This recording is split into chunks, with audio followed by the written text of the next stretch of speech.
to the court regarding the ongoing scrutiny.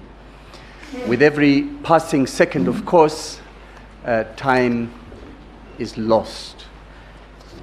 It is still with regard to what we consider the non-compliance with order number 2 regarding access to the servers.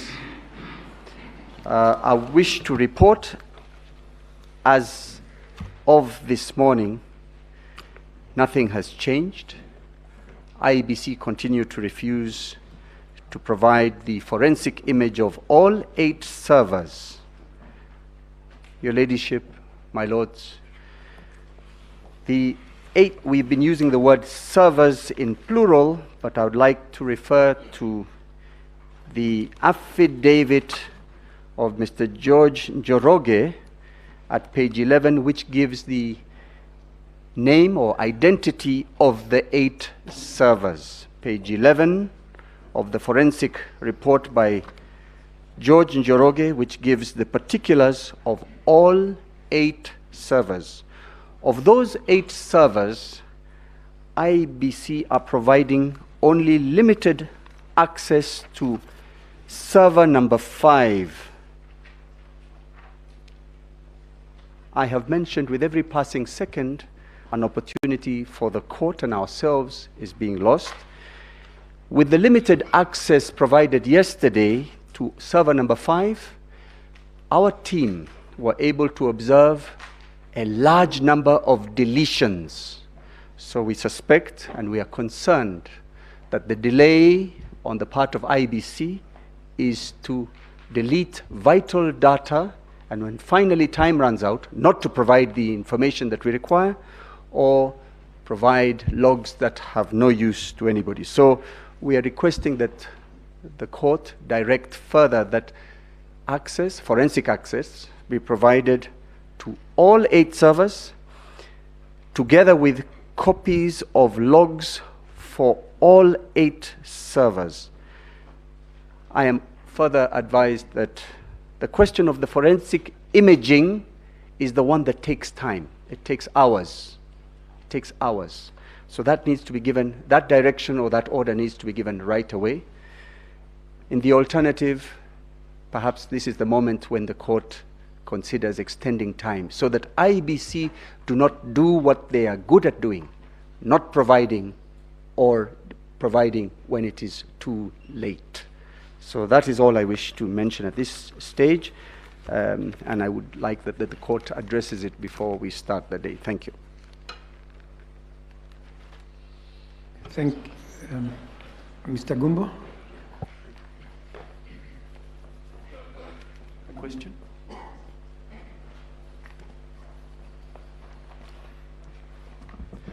Good morning, my lady, my lords and my ladies. My name is Eric Gumbo, once again. Let me start from saying that I think I'm quite perturbed by remarks from my learned senior counsel when he says that IEBC is not complying with the court order. That certainly is an inaccurate reporting. I think the most important thing would be to get an accurate and objective position in relation to this matter. It cannot be, because we've seen tweets, we've seen a lot of social media activity in the night, which is not accurate. And I think whatever was happening was that that report was meant to be for this court. It wasn't meant to be discussed in social media. I think there was already guidance on that. So even this narrative that is being propagated certainly is not for this court.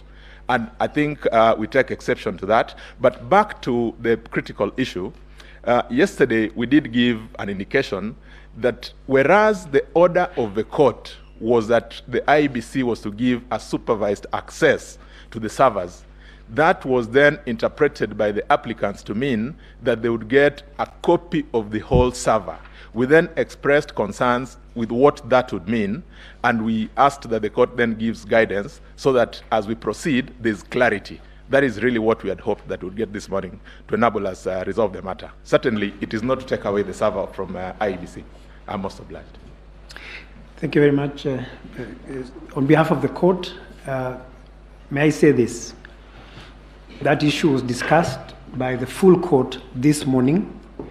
We received a full report from our technical team that was leading the exercise at IEBC, and we have been informed that the process of compliance was completed last night. In fact, when we were here and Mr. Paul Mwangi was saying that the process had stalled, we received a message soon thereafter from the team to say the process is heading to completion. So that as far as our team is concerned, the process at the IEBC is finished. The process at Forodha House is coming to an end shortly. And so the court has then asked me to express, in anticipation of this question, that should there be any issues left unattended to, or any concerns that parties have, let those issues be addressed when you receive the report later this morning. You can address the question of what you're calling non-compliance. You can address the question of what servers you think were not accessed. You can address the question of the information that you received, your agents were there, and you, IEBC, can respond to say, what are your answers to the complaints by the petitioners' advocates, and then the court will ultimately determine what is the import of all the things you're saying. That report was meant for the court to make a decision on the issues you raised. So as far as we are concerned, that matter is spent. Please address us tomorrow substantively on each of the questions once you see the report, which is actually being prepared right now. That's all I have been informed to tell you by the court. I thank you, CJ. I thank you, Counsel.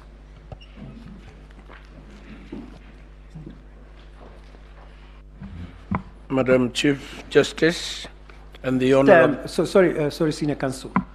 I think, CJ, allow me to say this. As much as possible, let us do matters within this court. I think the debate out there is convoluting matters. And when we see documents being circulated outside the court, it only just inflames the public. Let us please keep matters right here. Let's manage our issues right here until we finish. That's all I'm saying in answer to Mr. Gumbo's concerns. But as far as the court is concerned, we're on top of things. I thank you.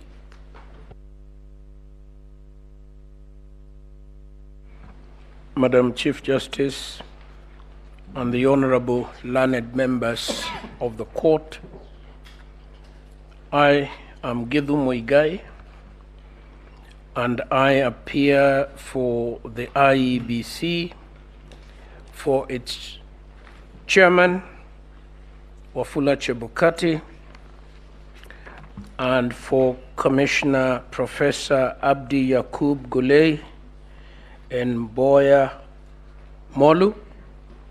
I am assisted in the defense of this gentleman and the institution by Kamau Karori, Senior Counsel, Abdikadir Hussein Mohammed, Senior Counsel, Mr. Eric Gumbo, Mr. Mahat Somane, Dr. William Mutumbwa, and Mr. Peter Wanyama. I would like to request you, Madam Chief Justice, if you could kindly confirm that our combined team has 4 hours, our 3 hours plus the 1 hour between the 2 commissioners who are represented by our team. That is not correct, Prof. The 2 commissioners have 30 minutes. You remember the other 4 commissioners and 15 minutes each. They had 1 hour among the 4 of them. So you have 3.5 hours. I'm guided by you, my lady, and I have changed that to 3.5 hours. Thank you.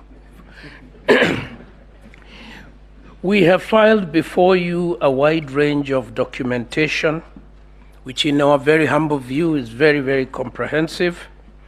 We draw your attention, honorable members of the court, the responses on behalf of the chairperson and IEBC, the affidavit of Wafula Chebukati, the affidavit of Marjan Hussein Marjan, the CEO, the affidavit of Professor Abdu Yakub Gulei, the affidavit of Commissioner Moya Mulu, the affidavit of Martin Washira Nyaga, the database administrator, the affidavit of Michael Uma, the director of ICT, the affidavit of Moses Lendema Senkuli, the Acting Director, Voter Registration, and affidavits filed by presiding officers and residing officers of the contested polling stations and constituencies.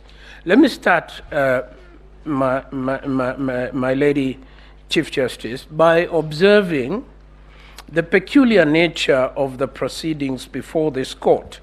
That is to say, these are proceedings that are based on affidavit evidence. And we all appreciate the limitations that that has. That we have persons who have sworn affidavits who are not available to court to be cross-examined on their allegations.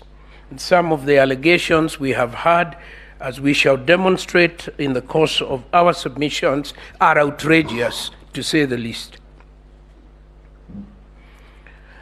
My lords and ladies, we have been here before you. Some of us have had the great privilege of being here before you in 2013, in 2017, twice.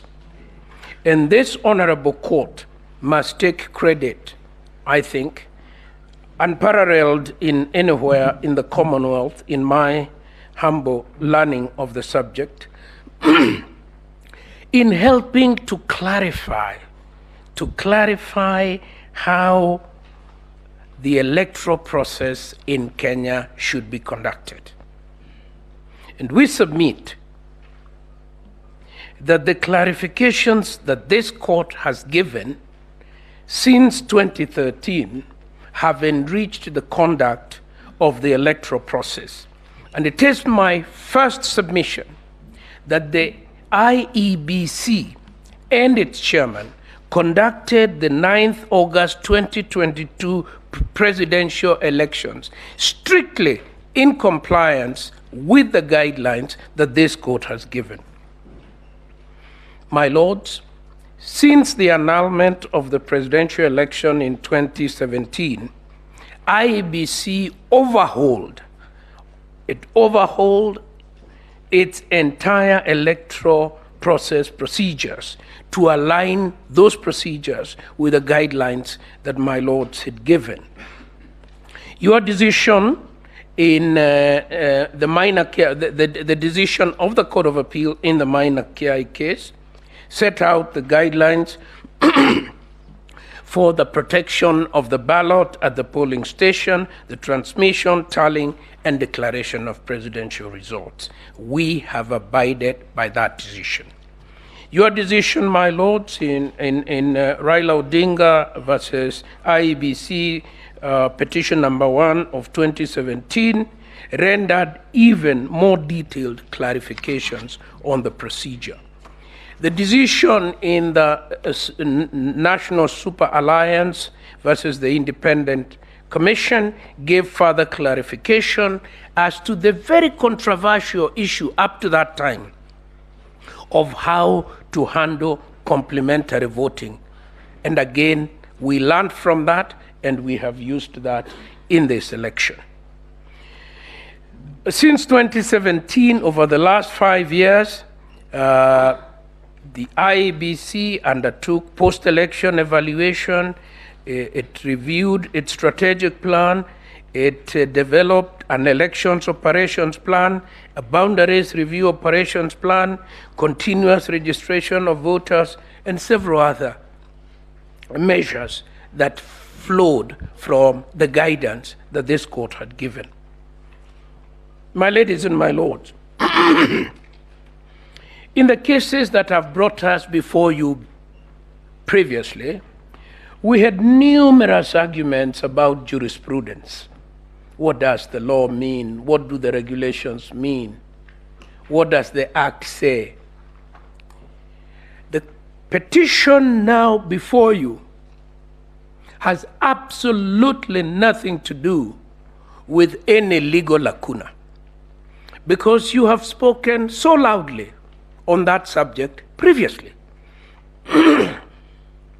Although my learned friend, Mr. Karori, will be reiterating what you have said as regards Article 183, your own thoughts on the subject are very well laid out in your previous judgment. This, my lord, is a petition about facts. It's a petition about what happened. What happened, when, where, with what consequences. And therefore, ultimately, notwithstanding the very lucid and learned and honest arguments by my very learned friends to my right, this petition is about numbers. It is ultimately about numbers. The petitioners have tried to argue every other point except numbers.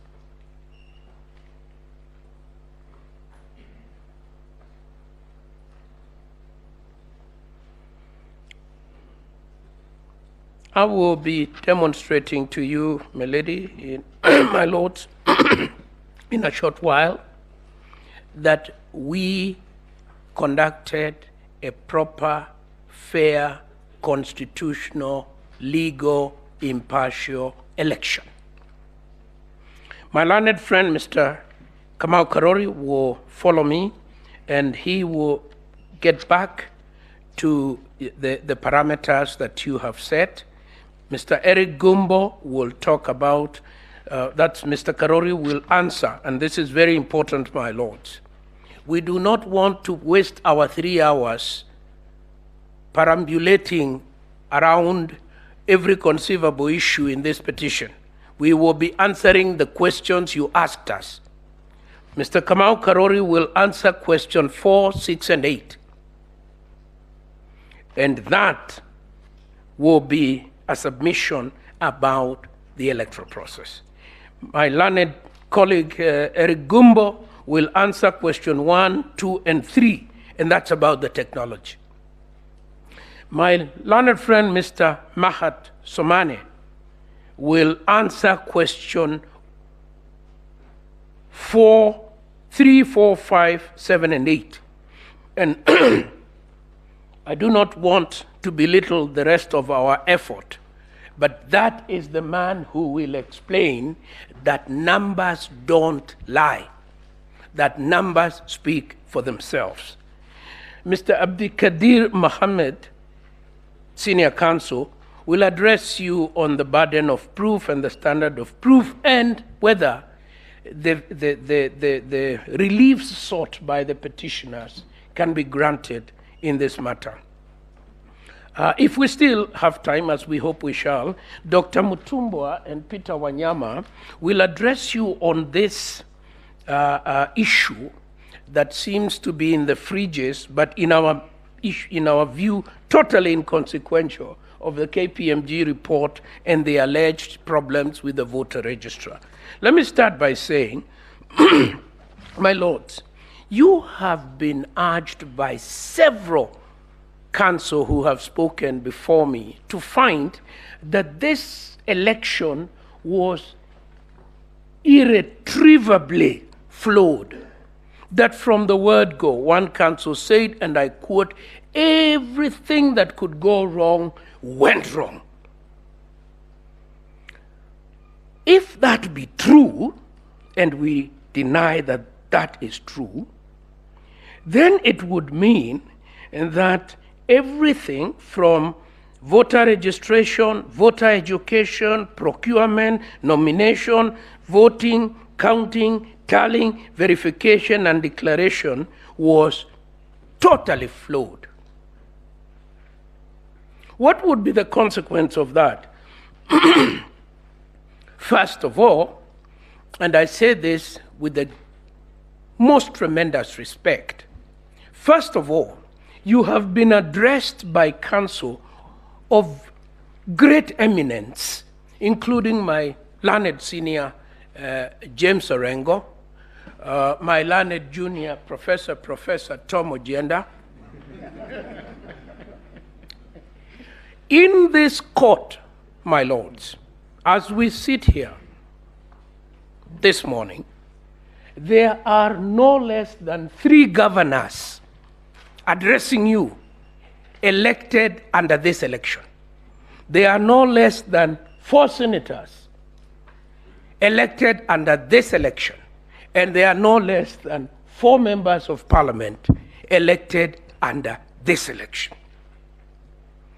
When, my lords, it is not in my place to suggest the questions you should put to council, but I would plead with you to put that question to council when they return to the podium. Are they happy with their own election? If they are, how then is it that this election is irredeemably flawed? I suggest with tremendous respect that that is the use of hyperbole.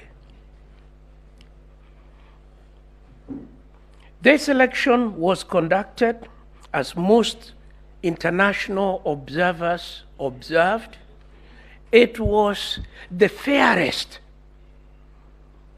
All observers came back with one conclusion. This was an open, transparent election. Was it a perfect election? No, because there is nothing like a perfect election. This is an election conducted by human beings, and there are human errors within the electoral process.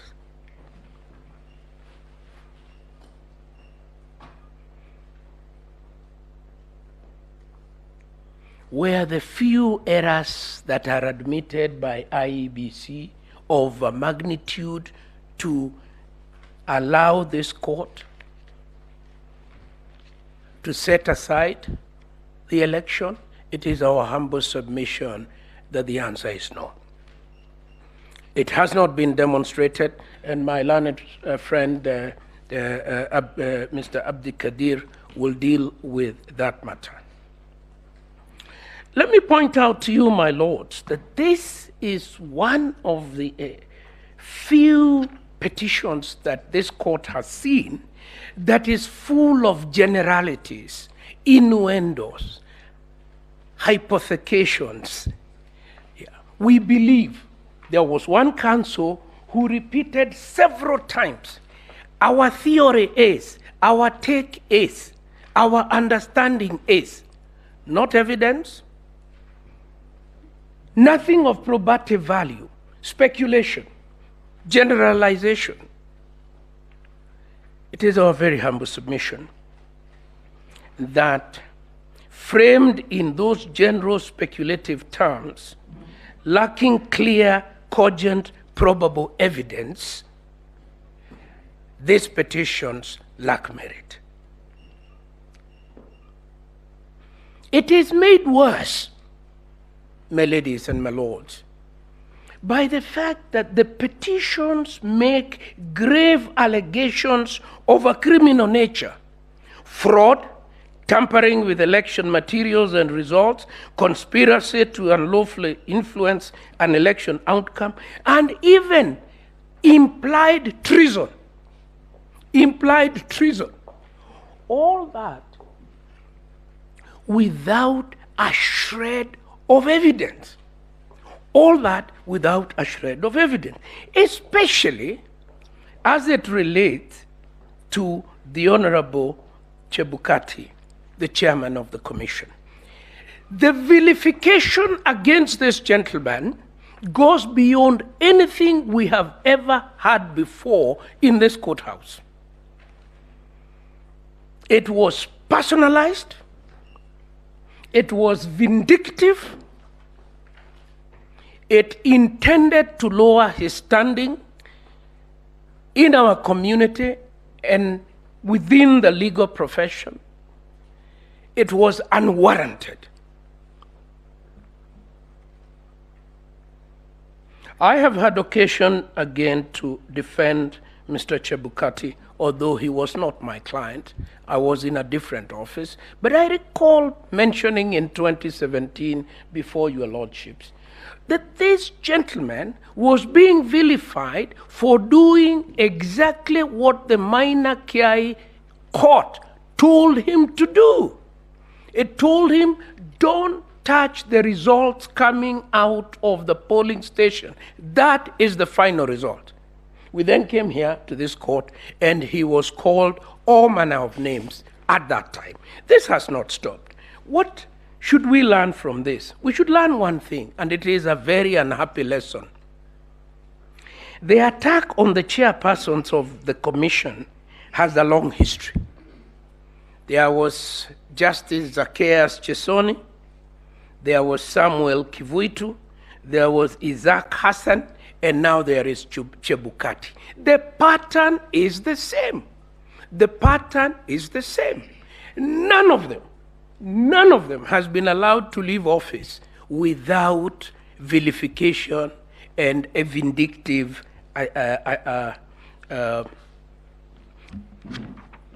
process being engineered against them. I don't want to go to the details because we all know the details. We remember the details. So what is wrong?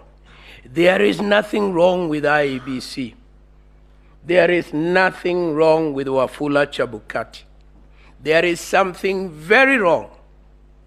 There is something very wrong in the way the persons who participate in the electoral process accept winning or losing. That's the problem.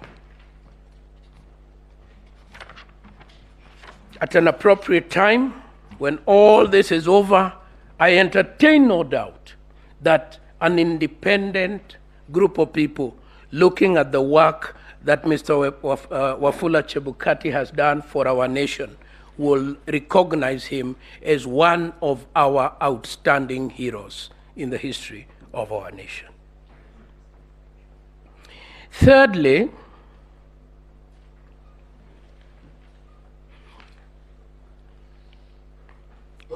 I want to say that the evidentiary material, which will be addressed by my colleagues, is of such a character that it falls way below the standard you set in petition number 1 of 2017. And since I don't want to take too much time, I'll leave that for that purpose. To return to this issue, that this court, in our very humble view,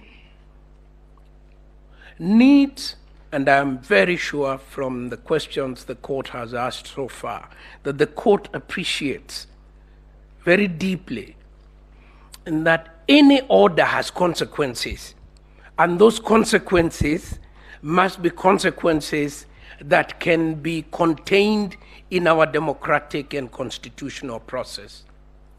The Supreme Court cannot act in vain.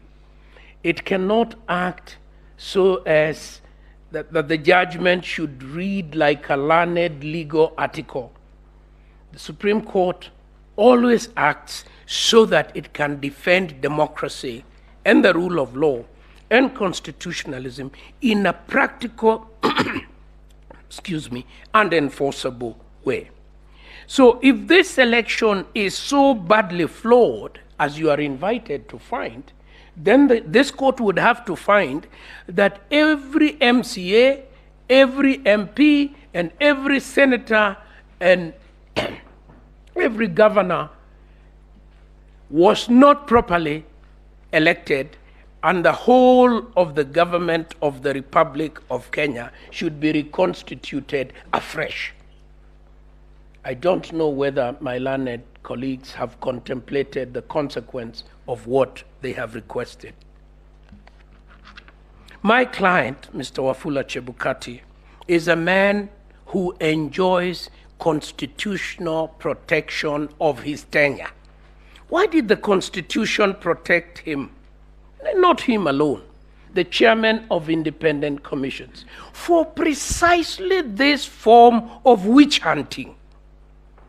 The Constitution cannot countenance that a constitutional office holder is to be witch hunted in the manner suggested here. That he walked out of his office and took the phone many times, then came down and sat down and did not consult the people who were having tea. A whole lot of irrelevant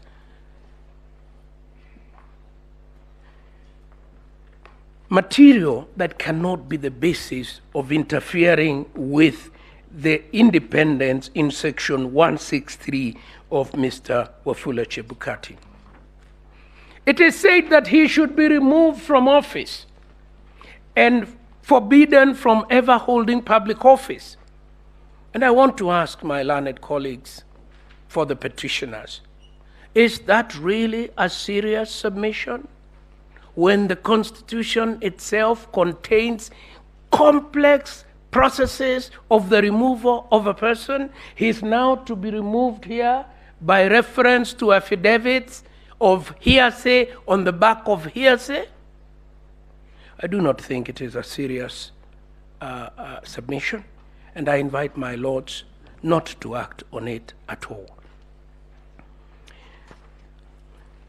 Two final points before I invite my learned colleagues.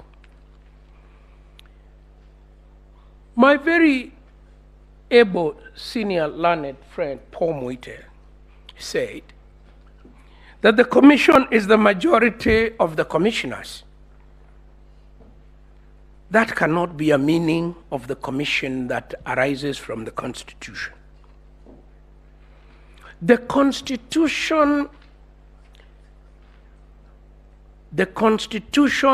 contemplates that the word commission will be used in multiple senses. The returning officer, when he makes a declaration, is the commission.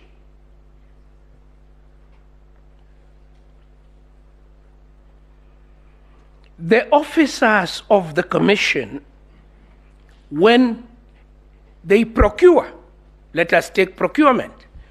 When the procurement process is done by officers of the commission, that is the commission. When the chairman declares the presidential vote, he is the commission. There are multiple senses in which the Constitution uses the commission. It does not intend that the commission is to be used as sitting in plenary and voting, because very little of the commission's work involves voting. I believe that if we cure that misunderstanding of the commission, the rest will follow. It will be quite clear that Wafula Chebukati was acting as the commission in the manner defined by the Constitution at that point.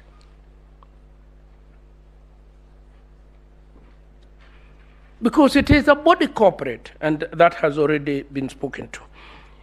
Let us come to this last point about how did the commission break apart? Again, I don't want to belabor this point because the learned court itself has raised this issue. We have an election conducted up to the 11th and a half hour, and everybody is on board. Everybody is on board. The public can see them declaring the results.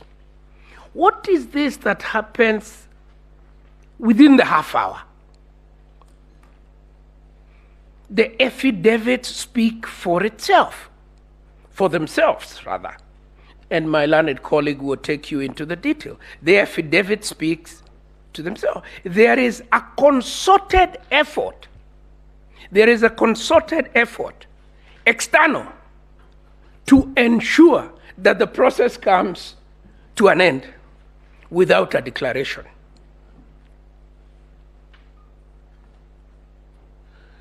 So the sanctimonious, self-righteous, pompous pontification of the so-called 4 commissioners are an afterthought. They are a complete and total afterthought,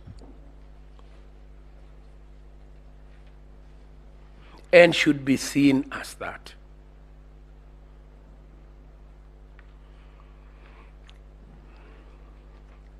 One shudders to contemplate what would have happened constitutionally. So there is no the election is not called. The deadline is the following day. It is not called. We then go into an uncharted waters. Totally uncharted waters. We have a caretaker government in place that is hamstrung in what it can do. We cannot set up a new government because an election was not declared. We cannot call a fresh election. I shudder to think what would have happened. I'm sure the court would share the same concern. And I want to say this before I sit down, my ladies and my lords. Integrity is not numbers. Integrity is not numbers. And that's why the great statesman said, I protest. I protest even if I do so alone. To do the right thing does not require you to be with the majority. It requires you to be with your conscience. I invite Mr. Kamau Karoli to address you on the issue of 183, and I thank you. Senior Counsel, before maybe you see it, we have received information that your side is going to present 2 videos and a PowerPoint presentation. The first video will take 4 minutes, the second video 14 seconds, and the PowerPoint presentation, which has 28 slides. We don't know how long it will take, but just to warn you that that is within your time. Most Your obliged. time will be taken into consideration. We will not lose time like we did yesterday. We are very keen. Most obliged, my lady.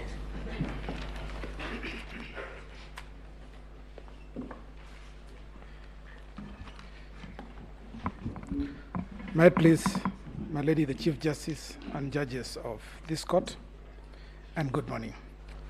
My lady and my lords, I will be addressing you on mainly on the issues surrounding Article 138 of the Constitution. And my ladies and my lords, the reason why we are starting from there, and which is right about where my learned senior left it off, is that there are many allegations that have been made in this petition.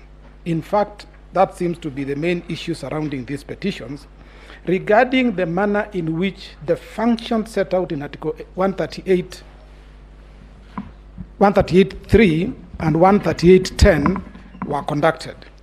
One of the allegations that has been made is the chairman unilaterally tallied, verified, and declared the results of the presidential elections, that there was a requirement for a complete corporate process of internal tallying and approval by the commissioners, and that the chairperson can only act with the concurrence of the commissioners. Now, it's my submission that the reason why these submissions are being made is based on a confusion that stems from a misunderstanding of the nature and character of the commission and the interplay between the commission, the functions bestowed on the commission, and those cast upon the chairman of the commission. So first of all, the question that comes up is, who is the commission? And my learned friend, Senior, has alluded to it briefly, but let me just make this distinction because it is important. The commission, IEBC commission, is established like all the other independent commissions under the provisions of Article 250 of the Constitution. But more importantly, and this is the distinction that I think is important to draw, if you look at what Article 250 talks about, 251 says each commission shall consist of at least 3 but not more than 9 members. The next one says the chairperson and each member of a commission, so that these commissioners are members of the commission, they are not the commission. So that where the law refers to the commission, it is not referring to the commissioners, but it is referring to the body corporate that my learned senior referred to, and which is established or under the provisions of Article 253 of the Constitution, which says that each commission is a body corporate with perpetual succession and a seal. So where in Article 138 reference is made to the commission, it is that body corporate that is referred to. And this is amplified by the provisions of Sections 11 of the IEBC Act. My lords and my ladies, Section 11(2) of the Act establishes the Secretariat and the Commission, so that the Commission consists of the commissioners, the chairman and the commissioners, and the Secretariat. Then 11(2)(a) defines who the Secretariat is as such professional, technical, and administrative officers and support staff as may be appointed by the Commission in the discharge of its functions under this Act. And B, very critical also, such public officers as may be seconded to the Commission upon its request. This is what comprises the Commission. And then, what is the role that the commissioners are supposed to play? Lords, Section 11(a) of the IEBC Act then says that the chairperson and members of the commission, again members of the commission, shall perform their functions in accordance with the Constitution, and in particular shall be responsible for the formulation of policy and strategy of the commission and oversight. Those are the three roles that are specified in the statute: provide or formulate policy, strategy, and oversight. That is the role that they play. Then the Secretariat shall perform the day-to-day administrative functions of the Commission and implement the policies and strategies formulated by the Commission. So this then brings me to the provisions of Article 138, 3C, which is at play in these petitions. And it's important, my lords and my ladies, to read what the provisions of that section say. And the reason why I go straight to that provision is because the petitioners are using that provision to say that the provision requires the commissioners to be involved in the process of tallying, verifying, and declaration of the results. But what 138(3)(c) says is that in a presidential election, after counting the votes, these are the words they leave out, after counting the votes in the polling stations. This is about the polling stations. In the polling station, the Independent Electoral and Boundaries Commission shall tally and verify the count and declare the result. So this section refers to what happens at the polling station. My lords and my ladies, there are over 40,000 polling stations in Kenya. It is not conceivable that the 7 commissioners, including the chairman, would be the one to conduct the business of tallying, verifying the results, the votes at the polling station. This activity, as has been acknowledged by the courts in many cases, is undertaken by the officers of the commission in those areas. Indeed, in the first petition in RAILA Odinga 2017, Lords, the court at paragraph 287 says the duty to verify in Article 138, which I've just referred to, is placed squarely upon the Independent Electoral and Boundaries Commission, which was the first respondent. It is exercised by the various agents or officers of the first respondent. That is to say, the presiding officer at a polling station, the returning officer at the constituency level, and the chair at the National Tallying Center. No reference here to members of the commission. And this is very deliberate. The process of conducting an election is a statutory process. It is set out in statute.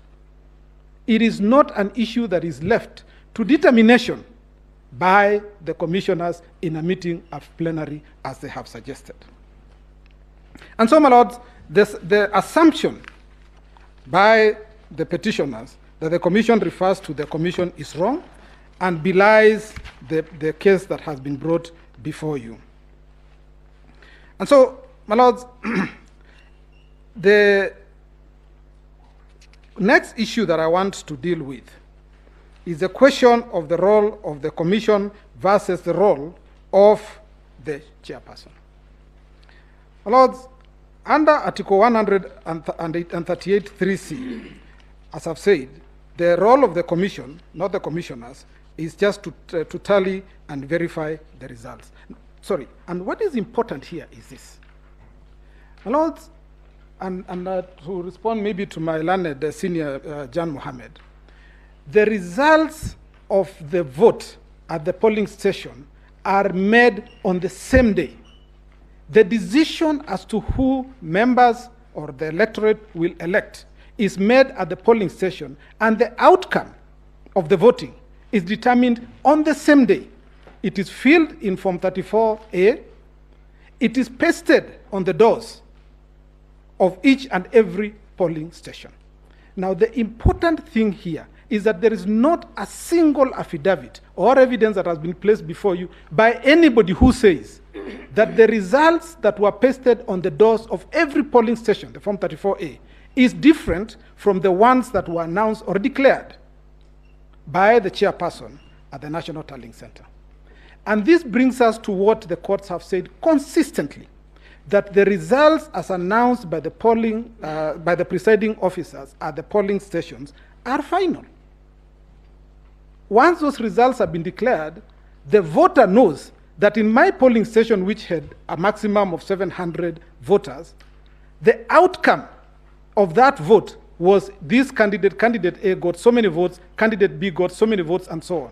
So the result is known after the close of voting, when the counts are tallied by the presiding officers. And then, my Lords, there is Article 138(10), which places an obligation on the chairperson to, within 7 days after the presidential election, to declare the result of the election. Now, my Lords and my Ladies, there is nothing strange about the provisions of Article 138(10). Declaration of the result, as was held in the Joho case, declaration of result is done in 3 stages. The first declaration is done at the polling station. If the argument by the commissioners was correct that the declaration requires to be approved, it would then mean that even the result that is declared at the polling station would require the consent of the commissioners. It would mean that the results declared at the constituency tallying center would require the consent or approval of the commissioners. It would mean that the results declared at the county tallying center would require the participation consent of the commissioners. That would introduce what this court has been avoiding all along, which is human interference with the process of tallying, verifying, and declaring results. And my Lords, I'll just discuss a few cases that show why these considerations are important, and I'll start with the case of Maina Kiai. My Lords, in that case, the court stated that,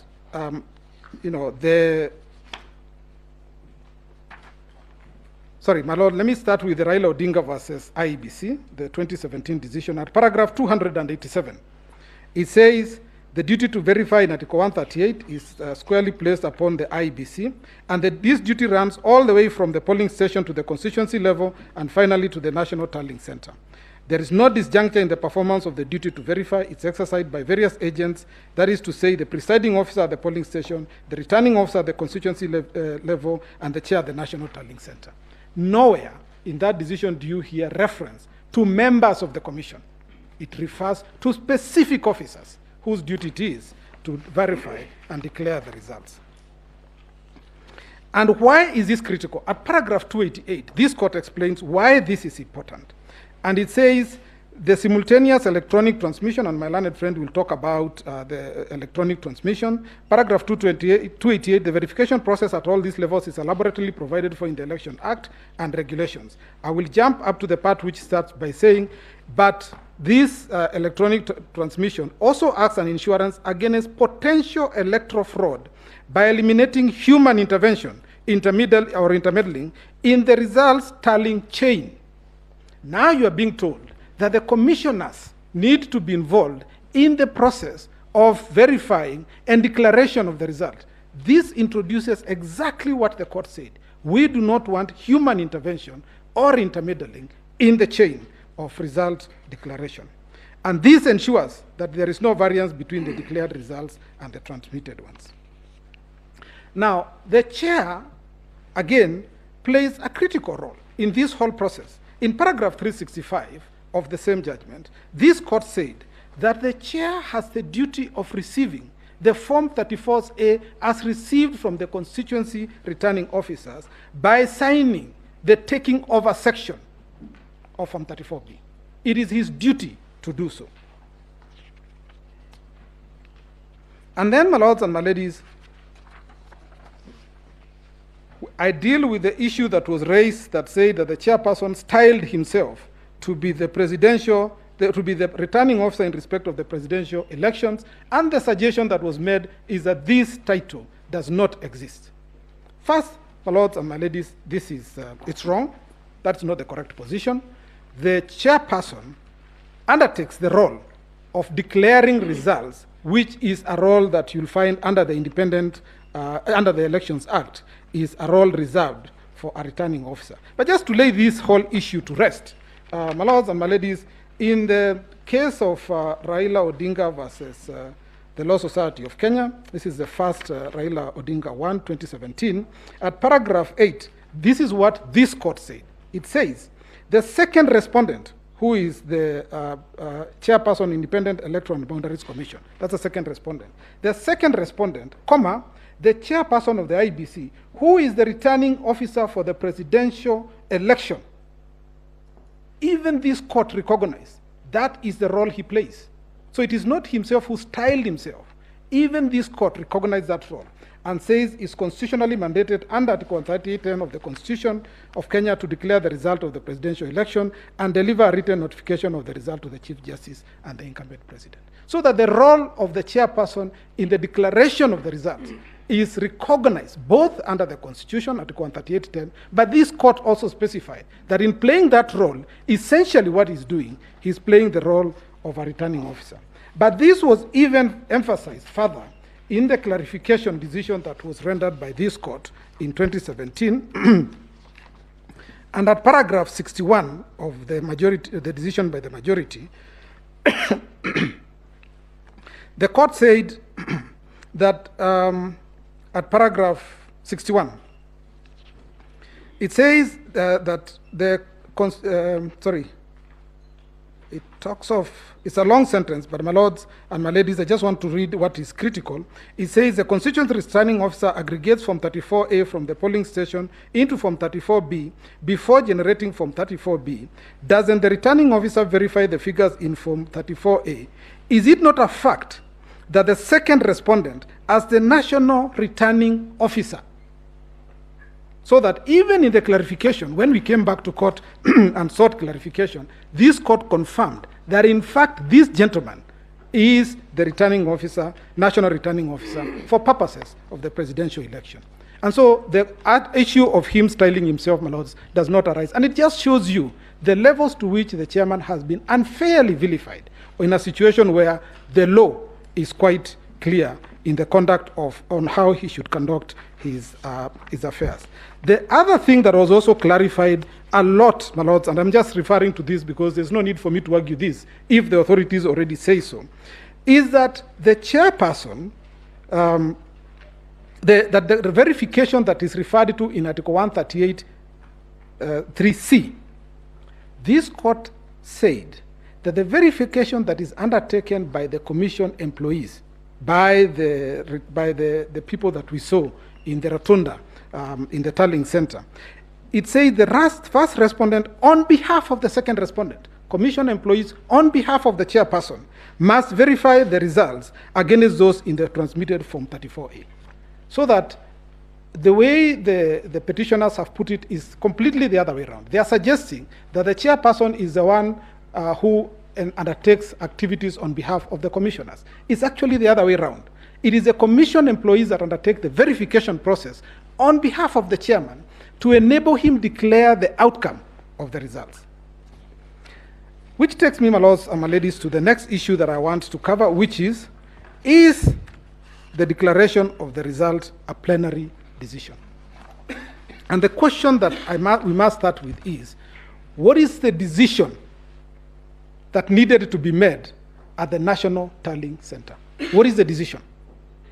And my lords, if you look at the architecture of Article 138 of the Constitution, and you look at the Elections Act, there is absolutely no decision that is supposed to be made at the National Tallying Center. None.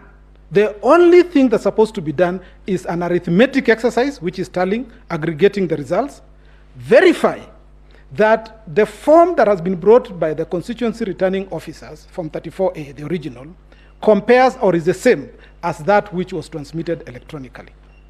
Then add up the numbers. And then the chairperson is supposed to determine whether the threshold in Article 138(4) has been met, which is, has the person met the 50% plus 1 threshold? It's a question of arithmetic, which the chairman must make. And lastly, make a declaration whether there is somebody who has been validly elected. Fill the forms, and that is the end. That is the end of the exercise. He then gives the Form 34D to the president-elect, and that brings to an end the election process in respect of the president. The other administrative steps of giving the certificate to the Chief Justice and to the President comes later. Now, no one here is saying that there is this particular Form 34A that is different from the ones that were received. In fact, as my learned senior correctly says, nobody is saying that the number that was declared by the chairman is wrong, because according to us, the numbers achieved by the president-elect is different because they have calculated it. The number achieved by the second was a different number because they have calculated it. Nobody is talking numbers here. All that they are saying is trying to challenge the process that went on at the National Tallying Center. But nobody is saying that any particular number is wrong.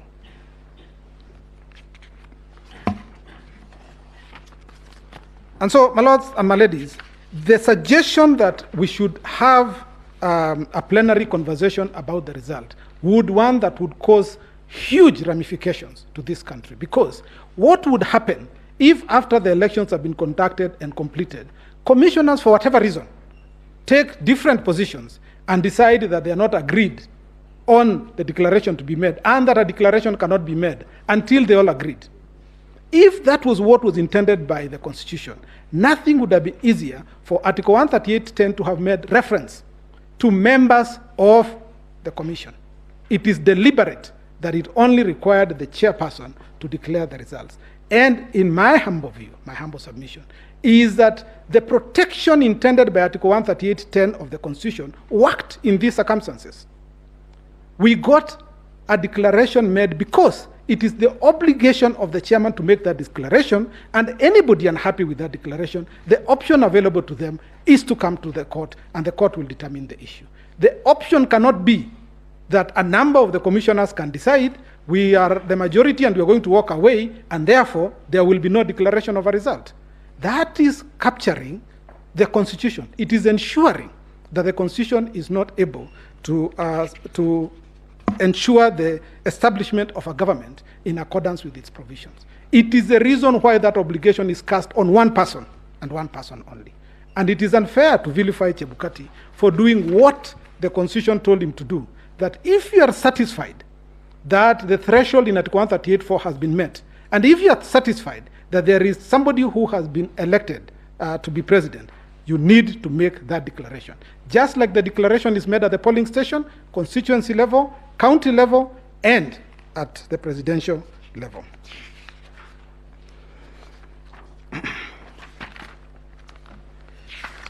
Lords, this then takes me to the question of, and I don't want to spend a lot of time here, I will just gloss through it. What is verifying and tallying? I don't think I need to define this. I think verifying, I've already said, is simply just comparing the electronically transmitted Form 34A against the Form 34B, Form 34A original as brought by the returning officer from the constituencies, against the ones which have been transmitted. That's the exercise that is called verification. Tallying is aggregating, it's adding up the numbers just to make sure that that has been done. And this exercise was carried out. And we'll show you by the videos that will be played that in fact, the members of the commission, the commissioners, were involved in the exercise that was being undertaken at the National Tallying Center. Now, my lords and my ladies, you are also referred to extensively to the regulations and to the Gazette notice. So let me say this first. This is the first time, my lords and my ladies, that I hear a person being criticized for being too open. The chairman informed the purpose of a Gazette notice to inform the general public. The chairman informed the general public that he is the returning officer for purposes of the presidential election. He didn't need to do it, yes, but he did it. And he is being criticized for that very act of informing the public that of this fact. Secondly, they are now saying that because of the forms being in the public portal, it was possible for those forms to be interfered with in some way, and we'll show that there was no such interference. But the criticism now is you were too transparent. You were just showing people things. Even your numbers, you are showing them. That is the complaint. And my lords and my ladies, this court has gone to great lengths to say that under Article 10, transparency is an essential ingredient of governance. So when you are being transparent by providing information, how can you be vilified for that? My lords, the chairperson is also criticized for setting out the result path at the National Tallying Center. He is telling the public, this is how we'll carry out the function of tallying and verifying. How can that be a source of criticism? Nobody is saying that there's a promise you made in the result path that was not followed. And my lords and my ladies, it's a humble submission that the process that was followed at the National Tallying Center, which is set out in the Gazette notice that I do not need to read out to you, was transparent, was verifiable, and was in accordance with the provisions of the Constitution. None of the agents that were involved and that signed the Form 34A has denied that they signed it. Nobody has come to challenge any particular document saying that it is not their document. And an interesting question was asked yesterday. How was a handwritten document to have been changed? In fact, by having it handwritten, it helps in ensuring that if there is any alteration, this is something that can be easily seen because you can't change somebody's handwriting. And my lords, as I leave this point, it is also important to note that the agents of the presidential candidates, all of them, all four presidential candidates, their agents were at the National Tallying Center on the day. All of them. They participated in the process of tallying and verification. None of them has sworn an affidavit saying any of the numbers that were being, or the exercise that was being undertaken was wrong. None of them has picked a document, and they were allowed to take copies of all the documents. They were allowed to take images. None of them has complained about that process. Then we go to the issue of the 27 constituencies, and this makes me feel very sad because, my lords and my ladies, as this process was going on the 15th of August, at about 3 o'clock, the whole exercise of tallying and verifying had been completed, and that is in the affidavit of Marjan and Professor Gulier. Members of certain political parties decided that it was time to stop a process that had already started. We all watched in horror on TV as members, some of them who were in this court, confronted the chairperson, threw down the pulpit where he was to announce the results, threw down chairs, assaulted the chairperson and the commissioners. In fact, Professor Gulier, the chairperson, and the CEO were injured. And we have attached documents showing the injuries that they sustained. And the intention was to stop the declaration from being made. Now, this is critical, my lords. Everybody has said why it is important that a government should not be established by means other than those set out in the Constitution. But equally, nobody should stop the process of the Constitution that result in the establishment of a government in accordance with its provisions. Stopping that process is equivalent to preventing the Constitution from being effected. It's a transgression against the Constitution. And it cannot fall from the lips of those people who tried to stop that process to come before you and say the results of 27 constituents were not publicly announced, and yet you know you are the one who precipitated a situation where there was disorder, there was chaos. And this chairperson and the members of the commissions were now in fear for their lives. How do you tell them to still turn up and come and undertake an act that you have prevented from happening? And my lords, in the second petition filed in 2017, my lords, at this time also remember, this is a time when one of the officers of the commission one had been abducted, the other one had disappeared and feared to be dead and turned out to have been murdered in any event. This is the situation that was prevailing at that time. My lords, faced with this situation, this court in 2017 in the repeat election was categorical that you cannot foment trouble, you cannot foment chaos, and then try to use the chaos as your reason, or the non-performance of an act because of the chaos, as the reason to come before this court for relief. My lords, it is critical that it becomes clear to political leaders that the decision as to who will be the leader of this country is made at the polling station. The agents, the commission agents who declare the results are just doing their job. If there is a problem, if the numbers of the votes that you got are not enough, the problem is not at the declaration. The problem is with the people who you did not persuade to vote for you in sufficient numbers. That is where the problem is. You cannot come to threaten members of the commission for purposes of them living in fear and refusing to do what they're required to do under the Constitution, and thereby enable you achieve a political purpose.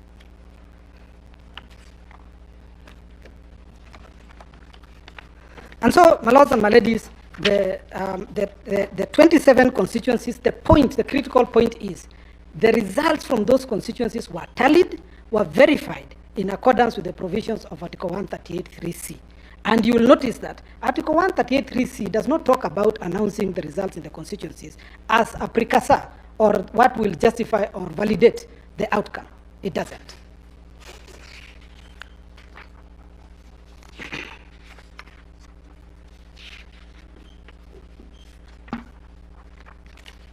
Lord, the next area that I just want to quickly go into, and I will just mention this in passing, the purposes for which we come to this court is that once they have made a decision, we don't revisit it. The question of the rejected votes, which I had been referred to yesterday, was determined in 2013. In 2017, RAILA 1, 2017, the issue again was raised, and this court said with finality that the only votes that will count are those votes that are valid. It's just valid votes. A vote that is rejected, a vote that is spoiled, does not express a choice, and therefore cannot count for anything. This court pronounced itself again in 2017. My lords, we cannot keep coming back before you and asking you the same question. You have answered it twice. I don't think I need to say more about it.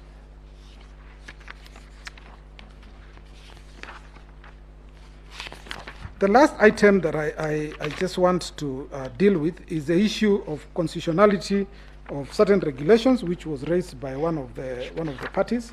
My lords, all I need to say about this again is that the provisions, these regulations, were promulgated on 27th of April 2017.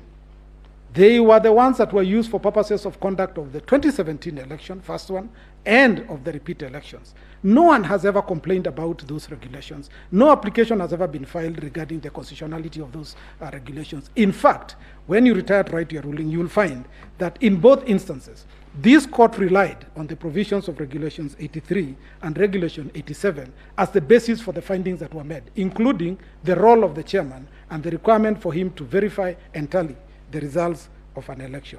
And so, my lords, to now come late in the day, after you were made aware there is an election that is coming, you participated in those elections knowing that those regulations are there, and then when you do not succeed, you turn around and say, in fact, one of those regulations that were used is unconstitutional.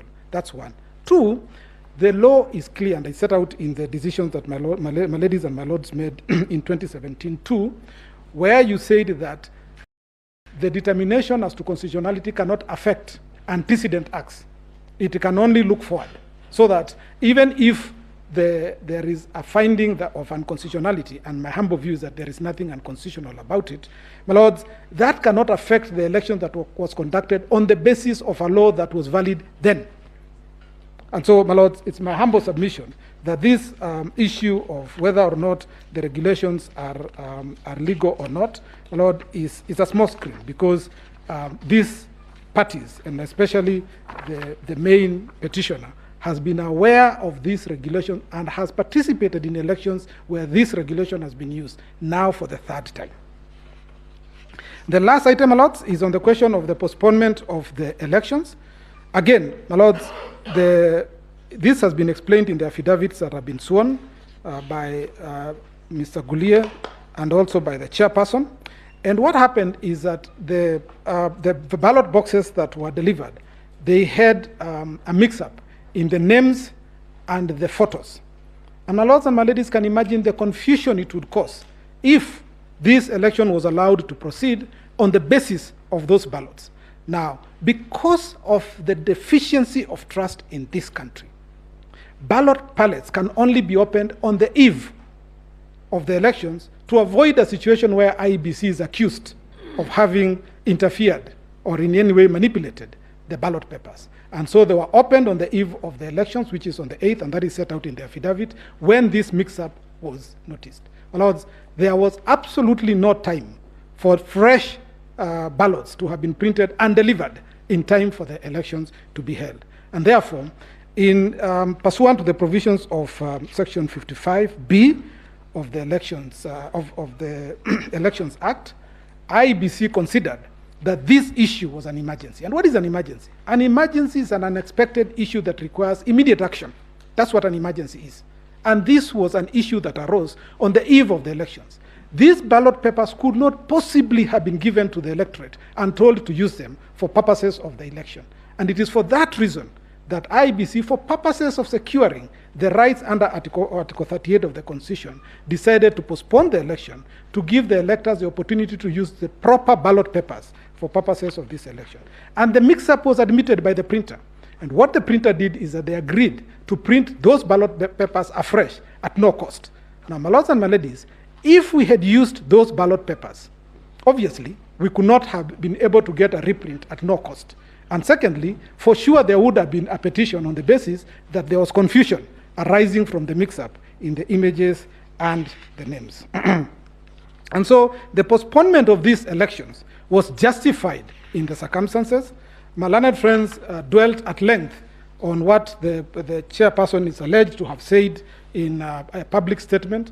My lords, these are newspaper reports that are given from time to time.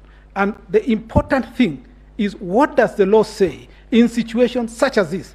Does the IEBC have the power to postpone the elections? And the answer is yes, because it secures and protects Article 38 rights. My lord, the second issue that, and this is the court will take judicial notice of this, is that there was ongoing litigation in Mombasa regarding the gubernatorial seat.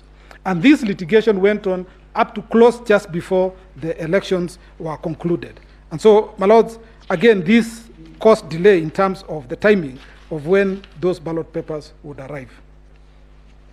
So, my lords,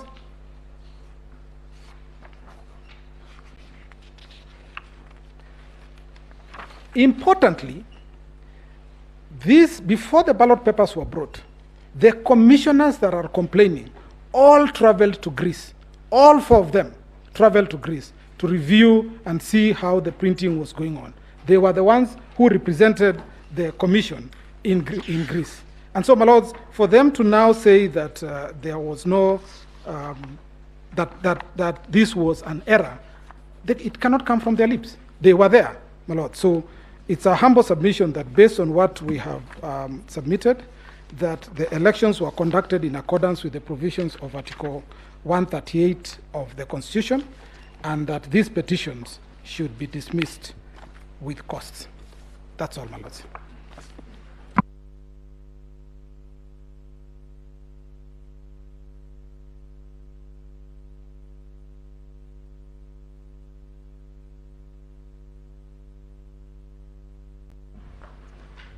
May it please you, my ladies and my lords. For the record, my name is Eric Gumbo. I will be addressing the first, second, and third issue in the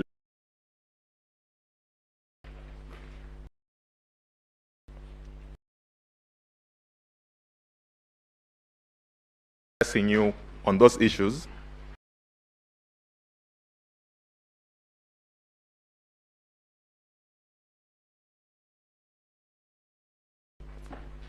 Dated the 26th.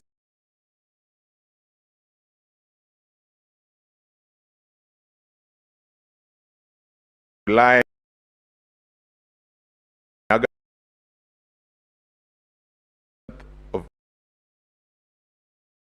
and the affidavit of Hilda Cavo.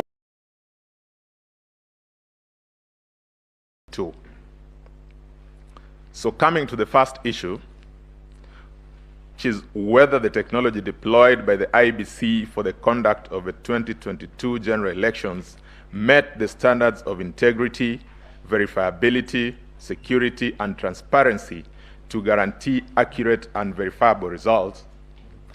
I will take a few moments to demonstrate how the technology that was deployed in the just concluded elections then met those constitutional imperatives. As a starting point, my ladies and my lords, we may want to ask ourselves, what exactly is this technology that we are talking about? And in answering that question, perhaps a bit of context would be of help. In the period just before the 2007 elections, when we still were dealing with the defunct Electoral Commission of Kenya, the legislative provision then, the equivalent to our Section 44, was worded in very loose, perhaps permissive terms. It was that to the effect that the Electoral Commission shall use technology where applicable or as may be appropriate. After the 2007 elections, we had the Kriegler recommendations, which then, one of which was that we must employ, or we should employ, the use of technology in our elections. When we got to the 2013 general elections, there was a good attempt at using technology, but the various forms of technology that were used were not were in different platforms, so that there was a different platform for purposes of registration, a different platform for purposes of identification, and a different platform for purposes of transmission. That did not work very well, perhaps because of the inefficiency attendant to the system then. Came the amendments in 2011 to Section 44, which required then that the technology to be employed was one to be integrated, meaning that in that one solution, we had the solution, we had the option for vote. The second was electronic identification of voters and electronic transmission of results. Now, the question that we have before you today is whether, as conceptualized, that solution then meets the constitutional imperatives under Article 86 of integrity, verifiability, and accuracy. I will take a moment to just demonstrate how each of these would have been achieved. But when you retire, though, to consider the decision, I would invite your attention to specifically the affidavit in a very granular sense, how these imperatives were met.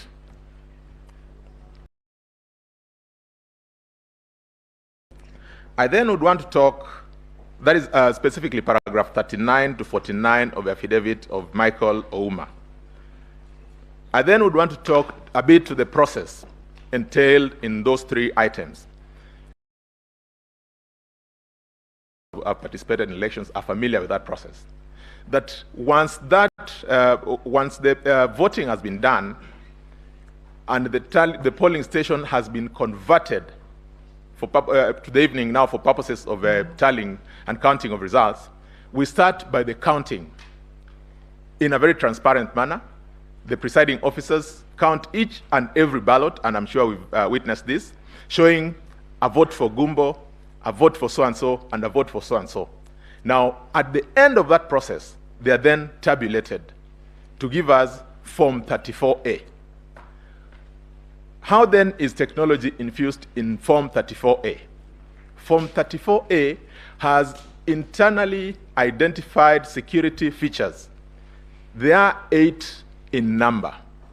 We have watermarks, we have UV potentials, we have microtext, amongst other security features.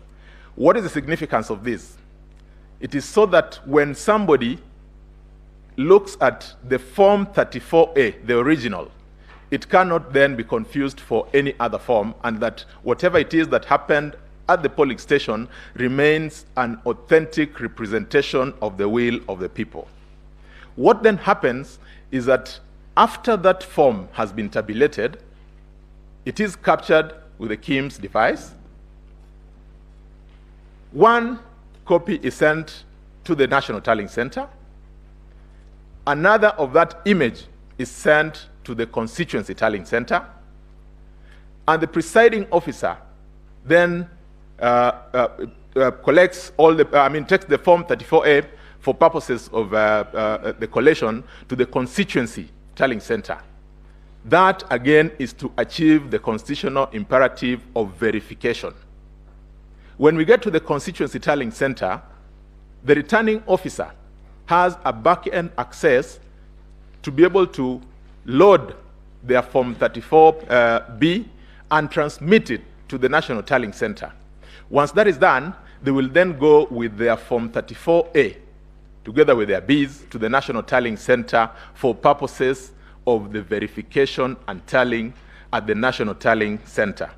Again, it is important to note that by the time the returning officer gets to the National Tallying Center, we have the image that is already in the portal.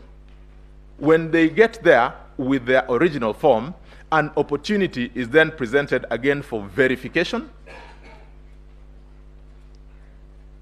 for confirmation of accuracy, and more importantly, that in this election, because of the decision that was rendered by this court in the RAILA Odinga decision in 2017, the Commission, in reconceptualizing or reconfiguring its electoral architecture, gave a public portal for people to be able to also follow, thereby meeting the constitutional imperative of transparency.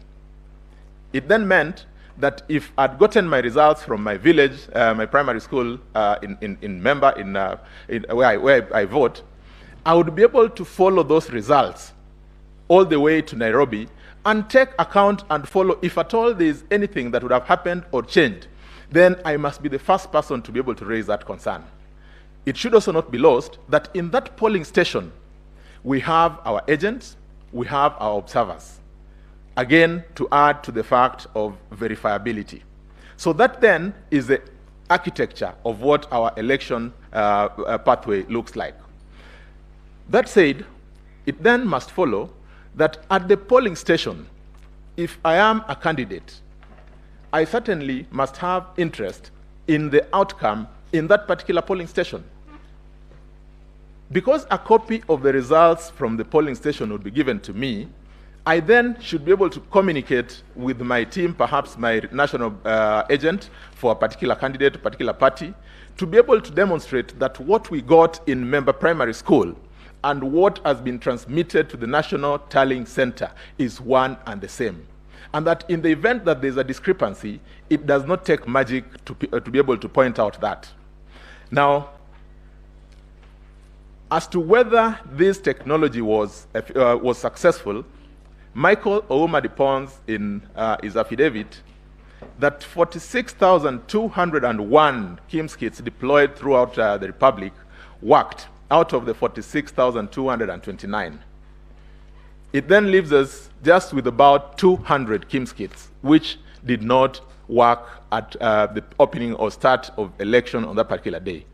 I asked myself, if out of 46,000 KIMS kits, only 200 do not work, would I say I've failed?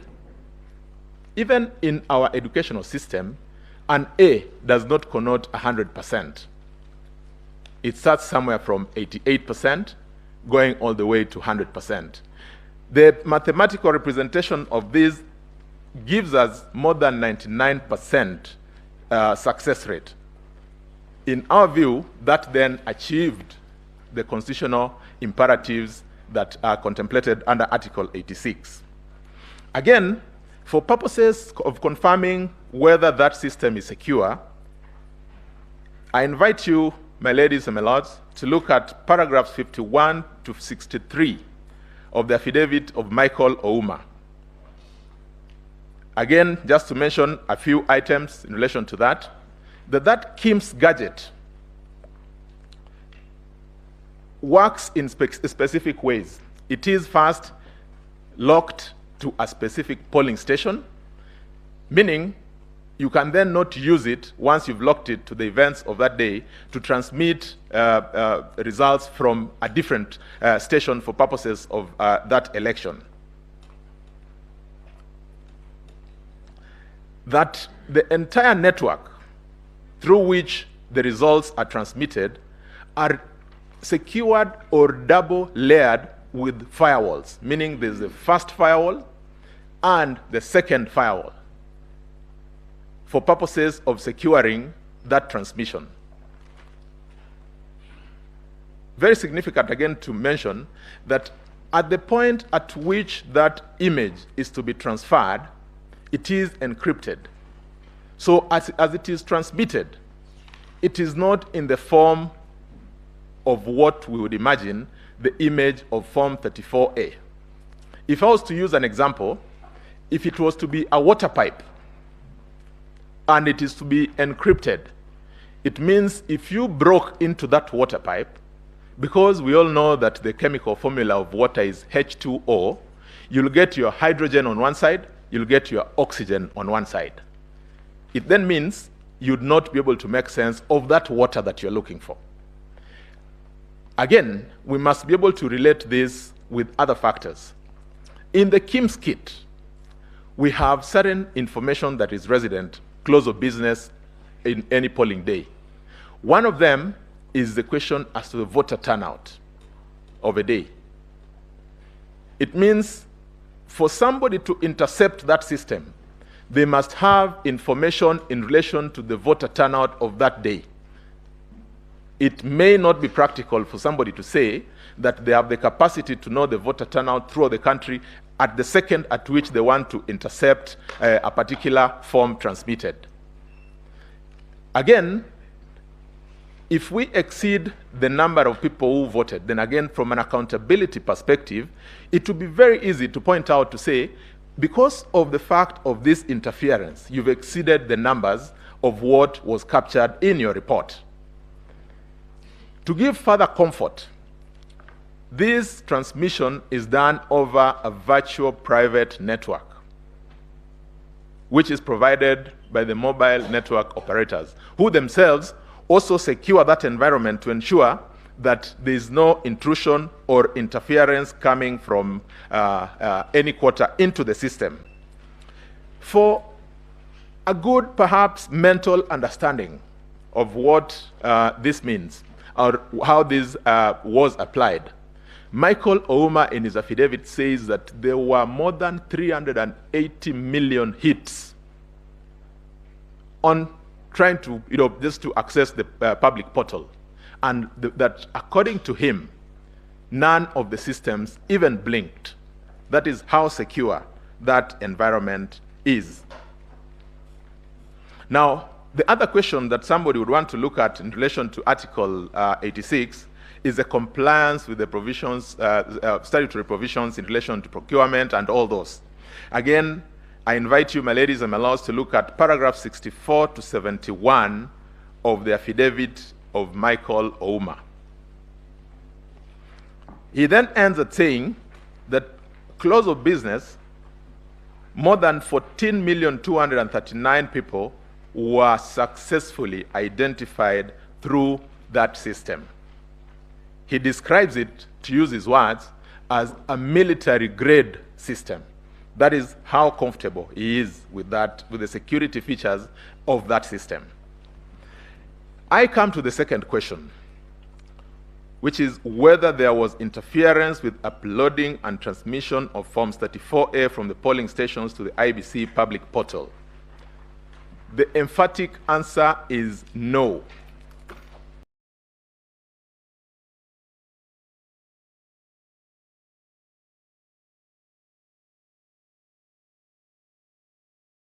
I have given a general description of the infrastructure that was laid out. I will take a few moments to demonstrate that it wasn't possible to get into that system, and that even if somebody attempted to get into the system, then it would have been noticeable, to again speak to the fact of verifiability, and that one would be able to pick that with pinpoint precision because of the manner in which the system works.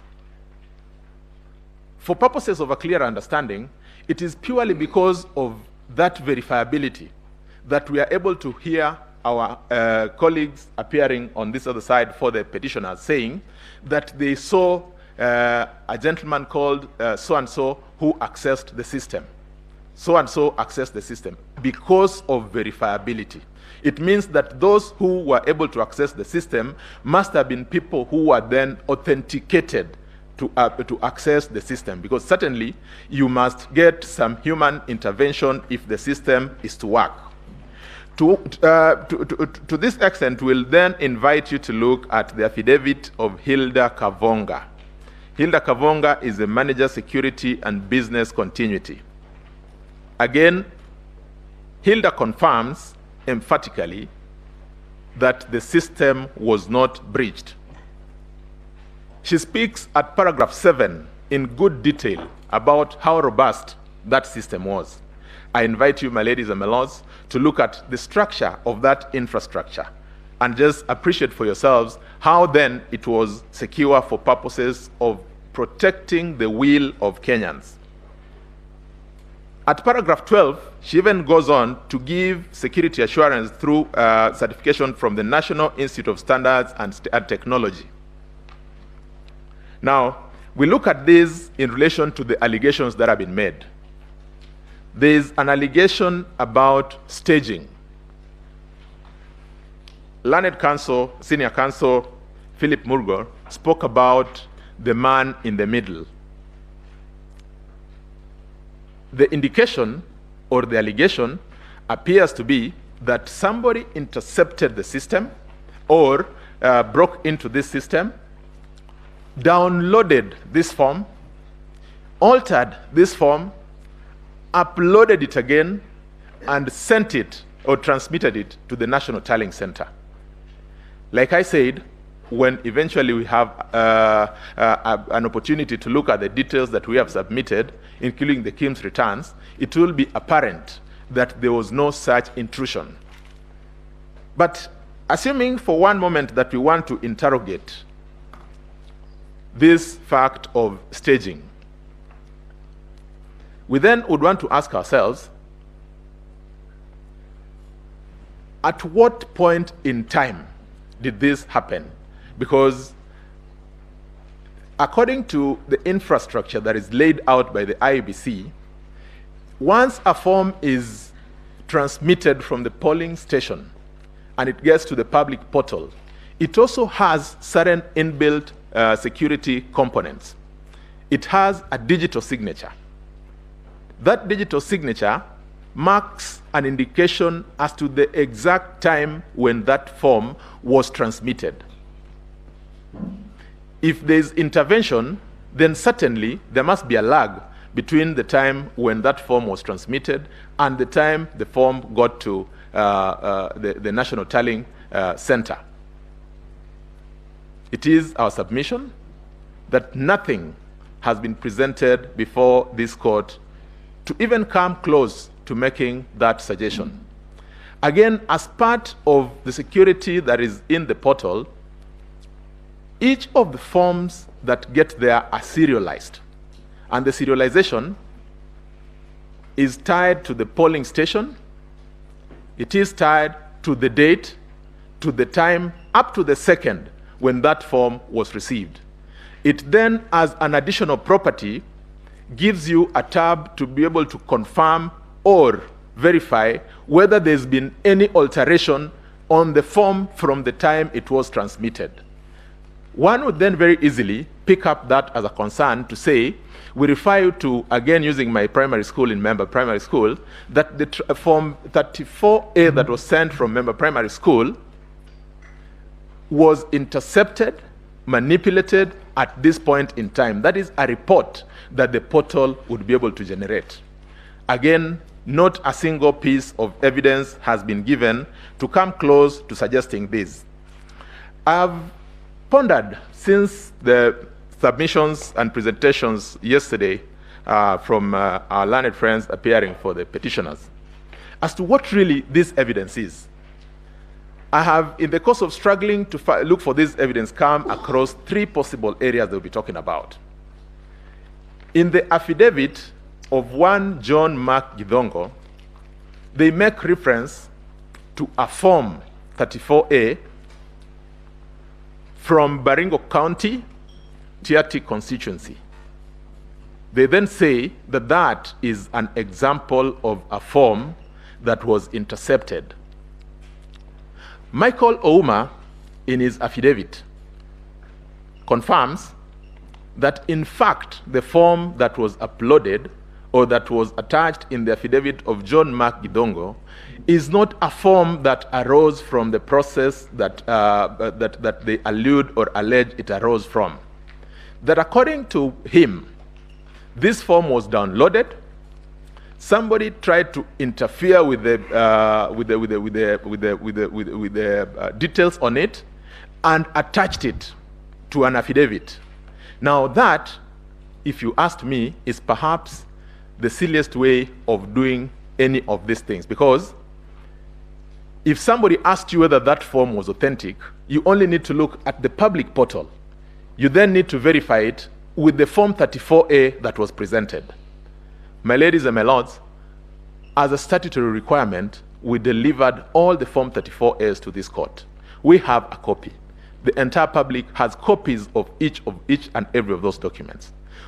Our team went through those documents, and in relation to that specific form 34A, to say the least, it's a forgery. The second attempt, again by John Gidongo, in his affidavit, to try and present some form of evidence, is in the form of logs, which were alleged to have been gotten somewhere. It says Karen, with these 56 mysterious people, and this, I think, is what senior counsel Professor Gidu Mugai was talking about, hearsay on the back of hearsay. I was told that I had. Really, is that the sort of evidence that we want to present before this court? We took time, that is, the ICT team took time to study the logs that were presented. My ladies and my lords, I'm sure you have appropriate infrastructure to be able to make a determination on your own as to what these logs entail. From the analysis that were conducted, and this is again contained in the affidavit of Martin Nyaga, these forms, these logs arose potentially or were picked potentially from the 2017 general elections. Martin Nyaga, in his affidavit, identifies 9 obvious inconsistencies. I want to allude to just 2 or 3 of them. That, if you, and that is in paragraph 13 of the affidavit of Martin Nyaga. if you look at the manner in which those forms, those logs are structured, they serialized, in 2017, the IEBC serialized its logs using the names of the constituencies. In that particular log, you'll find a name Changamwe. This time round, they did not use the names of the constituencies. They used the serial numbers. So that is a first inconsistency. Looking at those logs again, you see the name of one Asenge running an IEBC email account. Asenge was one of the returning officers of the IEBC in Changamwe in 2017. One is then left to wonder, at what point do we get to even forging documents, forging logs, to be able to demonstrate our case? Perhaps I will get to that a little later. Enters the third piece of evidence, which was supposed to now clean what was presented by John Mark Gidongo, the affidavit by one Commissioner Justice Nyang'aya. Commissioner Justice Nyang'aya attaches logs to his affidavit. He then emphatically indicates that those logs go into confirming that specific named people accessed the system and that they then interfered with the results. He names 3 officers from the IEBC. Their details are in the affidavits. My ladies and my lords, again, we took time to run through those logs.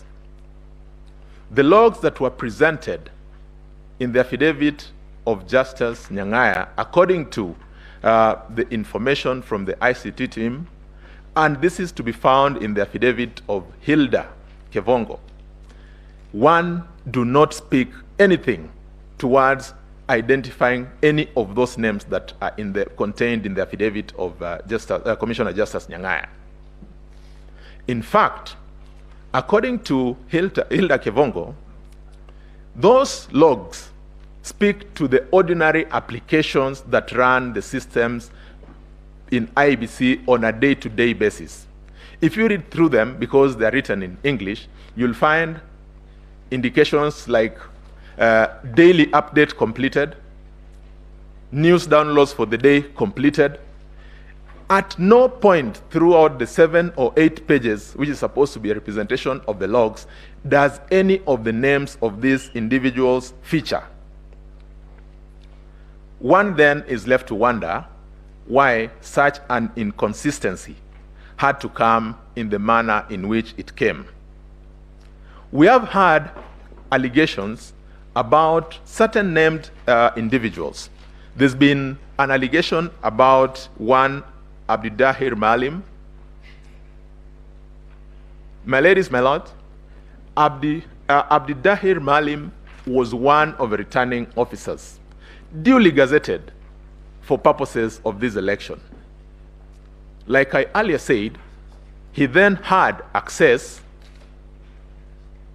limited to the singular purpose of transmitting the Form 34B in relation to the area he was presiding over. That, therefore, is an authorized person. And indeed, Hilda goes on in her affidavit to confirm that all those other people who were mentioned were people who were duly authorized. There is the heavy weather that was made about the Venezuelans. A specific name has been dropped of one Gaidino Omar.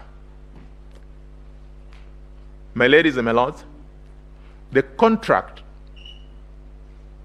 between Smartmatic and IEBC was for the supply and maintenance of the infrastructure that they had. It then meant that they had to bring their personnel to manage or just monitor the smooth running of that system.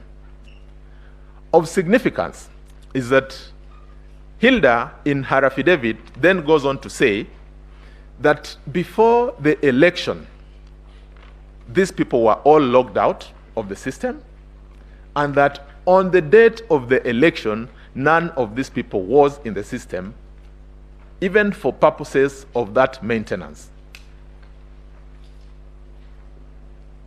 My ladies and my lords, it would make a lot of sense if somebody said that so and so got into the system and they interfered with the system in this manner. It is not enough for somebody to say Gumbo was found in the system, because what matters here is the allegation around manipulation and alteration of the results. Now, if we do not get into this space, what exactly are we talking about?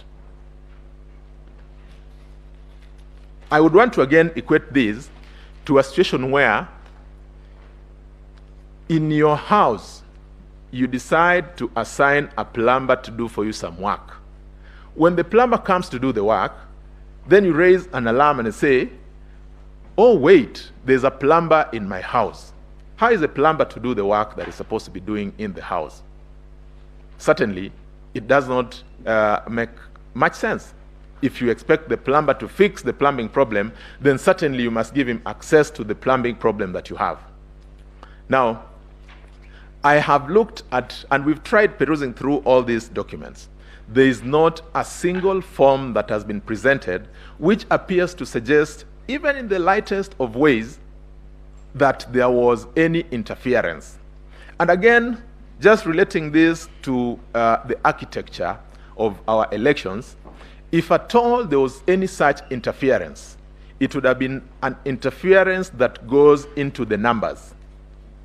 Now, because we have not seen that, is this the case then, therefore, why numbers has become a very dicey and perhaps an area where everybody would want to avoid or run away from? In the petition, I suppose the first and most important thing is you must demonstrate that you had specific numbers. Even if there's to be contest, let it be contest between this set of numbers and the other set of numbers. It can't be a contest between the man who was said to be the man in the middle and numbers. If that man was in the middle for sure and he had a job to do, then that is a man who slept on his job. Because we are not shown anything that he perhaps could have done while in the space that he is alleged to have done anything that would have interfered with the will of the people.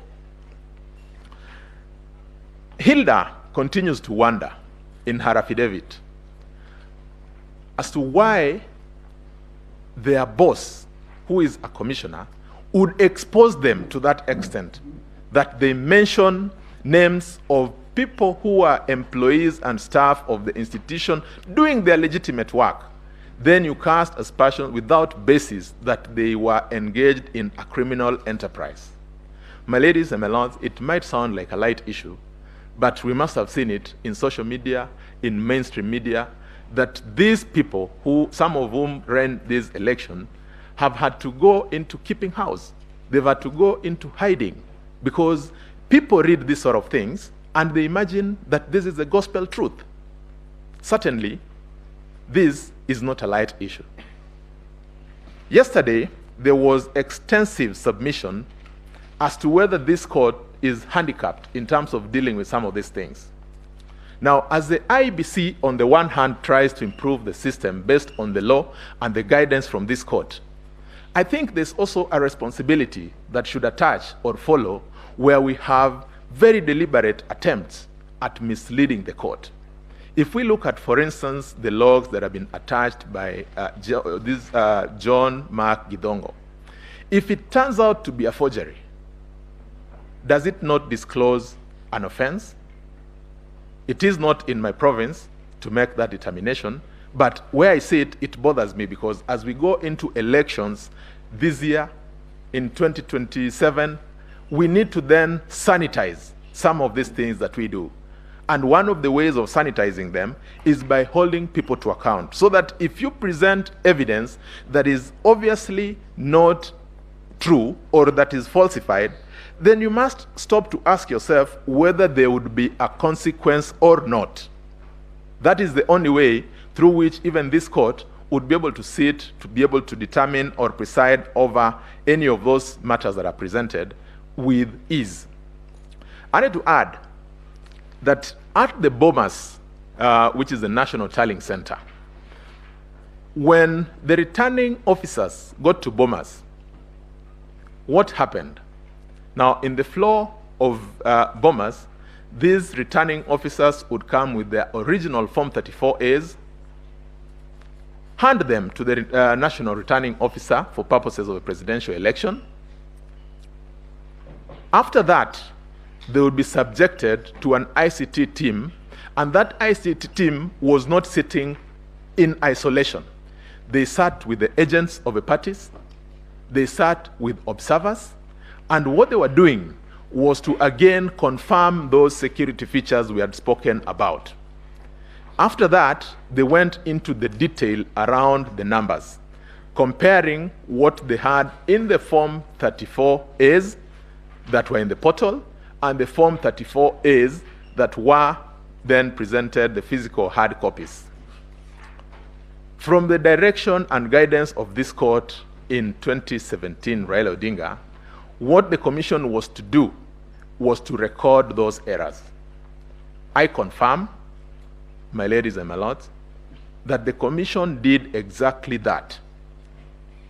The error report has been availed to this court, but of significance is that as they were preparing that error report, a copy of that error report was also availed to the agents of all the parties. This is important in the architecture of our elections.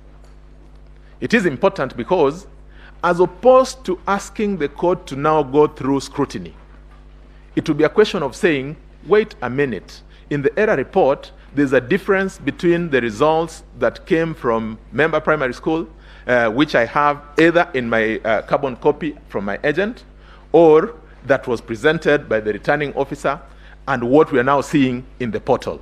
That is the only way through which somebody could make an allegation that would stand the test of time. If you have that, then certainly, if you apply yourself to understand the architecture of our electoral platform, then there is really no need to go into scrutiny, because that report is scrutiny by itself. In fact, it was a forensic audit. They had their watermark readers, they had their UV light readers, and these are things that are all contained in the affidavits of these three individuals that I've spoken about. When you take time, you look at that, and it is then our submission that to the extent that there is an allegation that there were interferences or that there were differences between the Form 34As in the portal and the Form 34As physically presented by those returning officers, there was none, and this is verifiable. Indeed, none has been presented before you. The last issue I'm to deal with is whether there was a difference between Form 34As uploaded on the IEBC. Sorry, I think I've gotten into that point as well.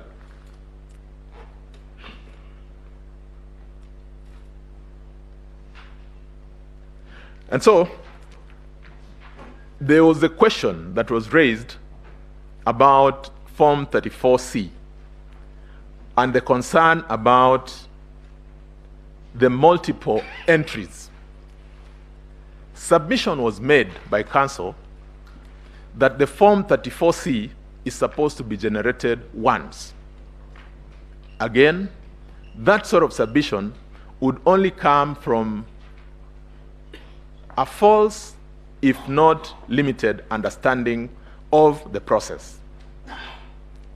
I say that because as the verification and retallying of the Form 34As were going on at the National Tallying Center, whenever they completed the verification and retallying of a constituency, they would then upload it onto the Form 34C after the completion of the verification.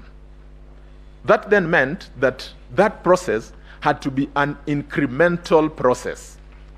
That is why when somebody says that there is a gentleman called so-and-so who accessed the server or the rear end of the result transmission network 1,000 times, it simply speaks to the fact that they had to make entries. It should not be lost that we were using, according to the jurisprudence in Maina Kiai, results from the polling station, which is the original Form 34A. Now, if we look at the number of the polling stations, it speaks to about 46,000 and a few hundreds. It then meant that a corresponding number of entries, entries had to be made on that Form 34C. And that, because I'd said it is supposed to be done incrementally, I would want to refer for clarity again to the affidavit of Commissioner Justice Nyang'aya. At paragraph 51 of the affidavit of Commissioner Justice Nyang'aya, he says, or he acknowledges, that indeed it would be inaccurate, impractical to expect the 7 commissioners to be the ones to do all these specific assignments that the commission is supposed to be doing. Similarly, and by parity of thought, when the law says that the commission shall, for purposes of this, generate that Form 34C, the law does not contemplate that the chairperson of a commission will sit with a laptop and make 46,000 plus entries by himself. This is what my learned senior counsel Kamau Karori was speaking to. This is what is contemplated under Section 11 and 11A of the IEBC Act. And so, if we then tie this to the submission that he had earlier on made, that if we read under Article 138(3)(c), the Independent Electoral Commission to mean the entire institution, then we would not run into the problems that we are running into. Because as we saw, and as will be demonstrated in by our subsequent speakers, that exactly is what happened. The entire bureaucracy or the entire institution of IEBC participated in that process. As I conclude, I want to make a submission that when we make these allegations in our election petitions, perhaps we need to also ask ourselves if we have done that which the law contemplates of us. And that if the law gives you an opportunity to choose your agent for purposes of verifying or speaking to you in relation to the processes in the election, if you fail to present an agent, would it be appropriate to then come and burden the subsequent processes through applications such as what we're seeing for scrutiny? Because the law contemplates that that agent should be able to point you to the fact there's a problem in a particular primary school. Go there. Don't ask for the entire of a constituency. Don't ask for the entire of a county. And I think that has been the jurisprudence that has been developed. It then follows that we must sanctify the place of agents in our elections. And because agents are like our spouses, you choose your own. You choose the one you trust. If you get, nobody imposes an agent on you. If you choose one you don't trust, then really you can't blame anyone. If you choose one who does not understand why you assigned them that responsibility, again, you cannot possibly blame anyone. So, as I seek to take my seat, we ask, my ladies and my lords, that in the usual strong manner in which you've spoken in relation to these issues, and following the very lengthy submissions that we had yesterday, we also rely on you to help us clean this electoral system, so that as the Commission does its part, on the other hand, the public and every other person must also do their part. I am most obliged, and thank you for according me this opportunity.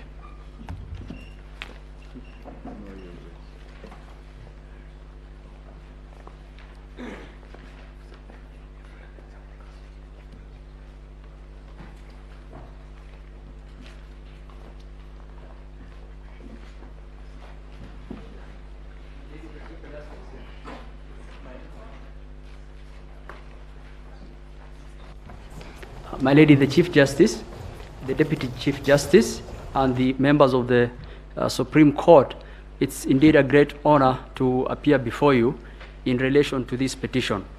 My role today here is to take you through the numbers. I will take you through the numbers. The numbers will be running on the screen. Your name, please. My name is Mahar Somane Advocate. My name is Mahar Somane Advocate. I'll take you through the numbers as it relates to the petition that has been filed. I will also give you an audit trail of mechanisms which the court can use to measure the petition.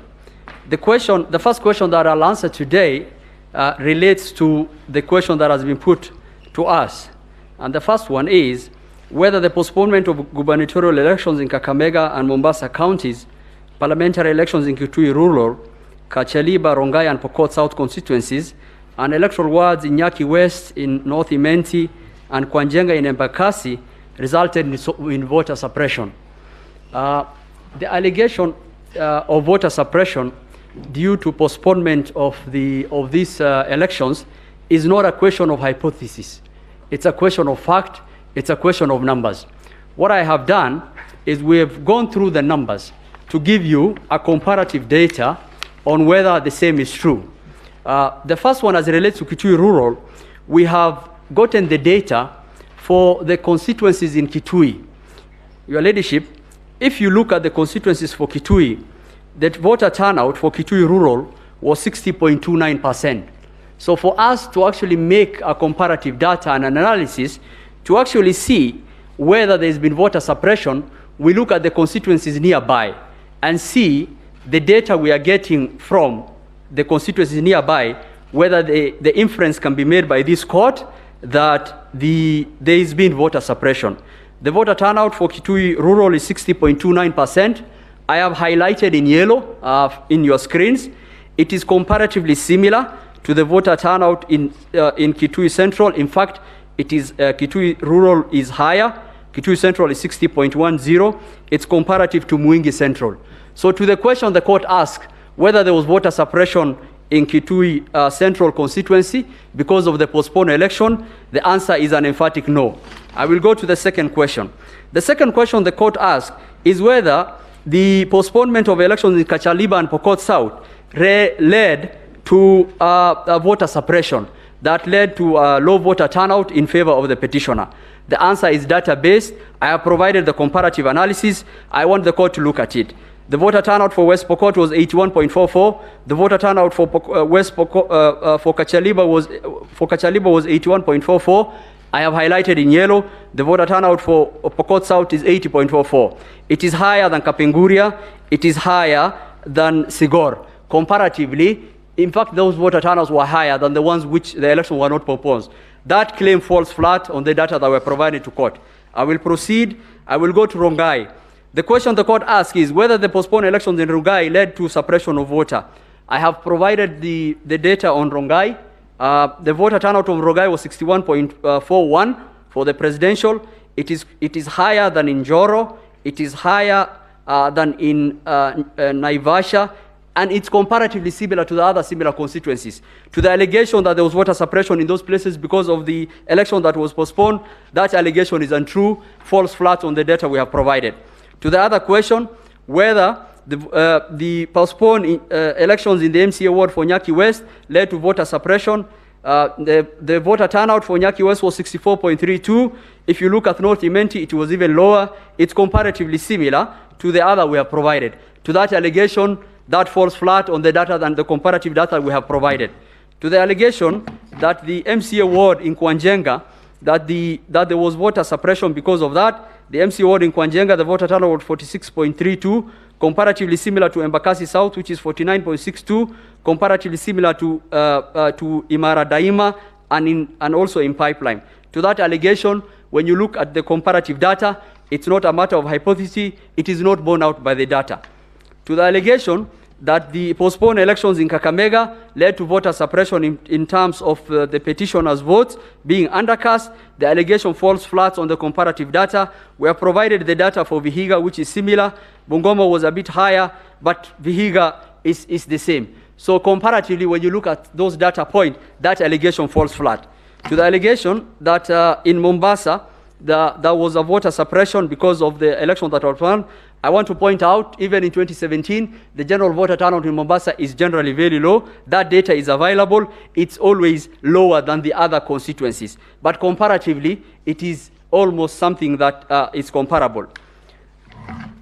To those, so I have answered. So to the question that the court put out on the comparative data, the answer is there was no voter suppression in those places. Senior Counsel Kamau Karori has already explained on the reasons why those elections was not held. There was nothing premeditated about those elections, not holding those elections. Reasons have been given in the affidavits of the chairman Wafula Chebukati and Marjan Hussein Marjan. So to that allegation, we want to show the court the petitioners have a hypothesis. We have provided the data to the court to actually aid the court to come to a conclusion. The second question I want to answer that the court put out to us was whether there are unexplainable discrepancies between the votes cast for the presidential candidates and other elective posts. Indeed, if there was unexplainable discrepancies, is a grave issue, which we know. We will show through the data that we have provided to the court that the same is not true. In fact, we can account for each ballot. To just guide the court, refer to the affidavit of Moses Ledama Sunkuli, which is on record. We have provided the comparative analysis. In fact, what I did is we provided the 34C, the 37C, 38C, and 39C. Those are the forms for the governor, the senator, and the women rep. We tallied against the presidential. I want to refer the court to paragraph 36 of Moses Ledama's affidavit for the court to look at it.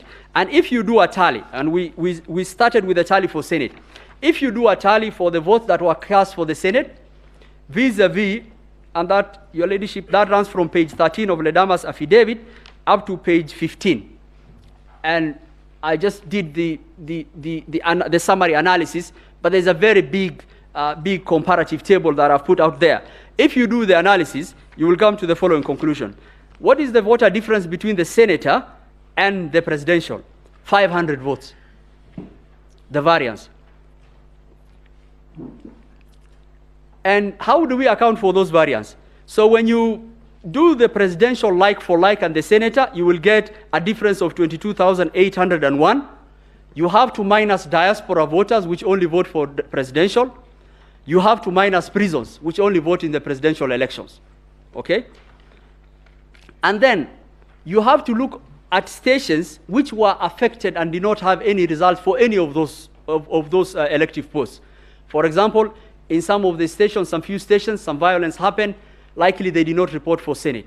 When you do that analysis, you will get the differential is 500 votes.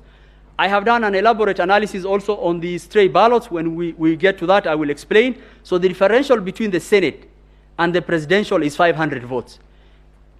And that 500 votes, we can account for in stray ballots. I have attached the polling day diaries for Kibra and Makadara. I have done an analysis to actually check what is the stray ballot per constituency. And this tally is like for like. So to the question whether there was a discrepancy between the presidential and the Senate vote, the answer is an emphatic no. It is explainable by looking at what the information that we have provided. To the second question, whether there was a discrepancy between the women member of National Assembly for the women rep as compared to the presidential, I will tell the court to look at page 18, page 17 and 18 of Moses Ledama's affidavit.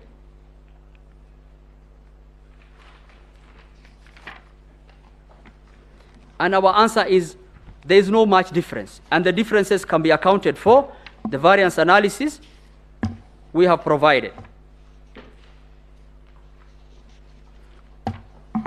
to the question whether there was a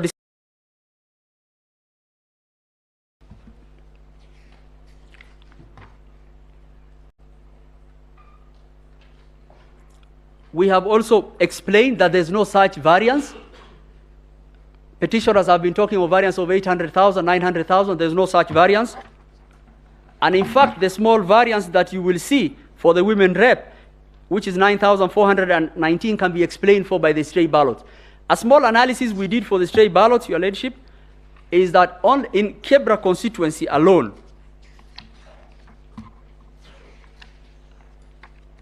we did a stray ballot analysis, and it's shown there. So to explain, and this is how we understood the court to mean the duty of the IEBC is to explain each ballot cast and track that ballot to see where it has gone. So once we do the analysis for the presidential and we remove the prison voters, once we remove the people who voted for diaspora, once we removed some of the small polling stations that did not report for any of those seats, you will see a small variance. So we thought the court will ask where that small variance is coming from. And so what I did is we went and we went to sample one of the constituencies in Nairobi. And in one of the constituencies, in Kibra constituency, we got 405 stray ballots. So you can't account for the way it will work is it will take from any of those ballots small incremental numbers. So you will see a variance of 500 here, 200 here, but cumulatively it is not something that cannot be explained. And I have attached all the polling day diaries. In fact, if you look at the Form 34A, which was applied to the court, some of the comments section will indicate that they found some stray ballot in the presidential ballot. But to the court, whether there is discrepancy between the senatorial, governor, and the women rep seats, as compared to the presidential, there is none. We have demonstrated that with data. And even when there's a small variance, we have shown the stray ballots that cumulatively over those 3 seats, that will be there. A question was, a submission was made by learned counsel Ms. Julie Soweto that there is 33 per polling station stray ballots in Kirinyaga. I will explain that. I don't know what numbers they are using. It's an old litigation strategy in numbers for shock and awe. I think what they are trying to, if you look at the numbers for Kirinyaga, there is no difference between presidential and the governor of 22,000. In fact, the variance is 900 votes, which can be explained for by the stray ballots. The number they have indicated for governor, I don't know where they have gotten it from, is not what is in our 37C, and we've indicated that in our submission and also in our presentation. So to the question that the court asked, that whether there are inexplainable discrepancies between the votes cast for presidential as against the governor, for presidential as against the women rep, for presidential as against the Senate, the same is not borne out by the data that we have provided to the court. Now I'll go to another issue which was made heavy weather of by learned counsels on the voter turnout. Justice Moki Wanjala asked, how important is the voter turnout to the actual valid votes and to the actual declarations? Of course, it's an important issue. The only problem with it is that counsel are not understanding how we calculate voter turnout. And I want to explain to the court how voter turnout calculation is done using the kits. Pursuant to the Maina Kiai case, the court was very emphatic that elections must be conducted at the polling stations. And pursuant to that, voter turnout reporting is done per polling station. So how do we do it? When the polling station opens and Kenyans are voting, depending on the network access of the kits will be sending us information every 2 hours. The kit will be telling us 200 people has passed by this kit in this polling station, and that information will be collated until the end of polling day. So 2 things to note here. The first one is that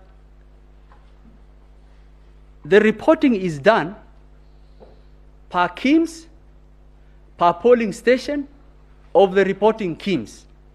So for example, on the 9th August 2022, when the polls closed, the IEBC gave a turnout figure of 56.1679%, which is the percentage turnout. That correlated to the total number of registered voters in those schemes, in those polling stations. The problem that the petitioners are having, they are saying these 56.1679% you announced must be of the total people in the register, which is 22,140,258. 120,258. We don't do that.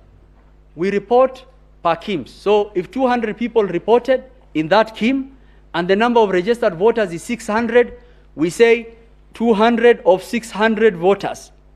We add the next KIM, 300 people have reported, we say 300 over 600 voters. The next KIM, 400 KIMs have reported, 400 over 600. We keep on aggregating until we see how many KIMs have reported of those polling stations. Why do we do that? Because of 2 reasons.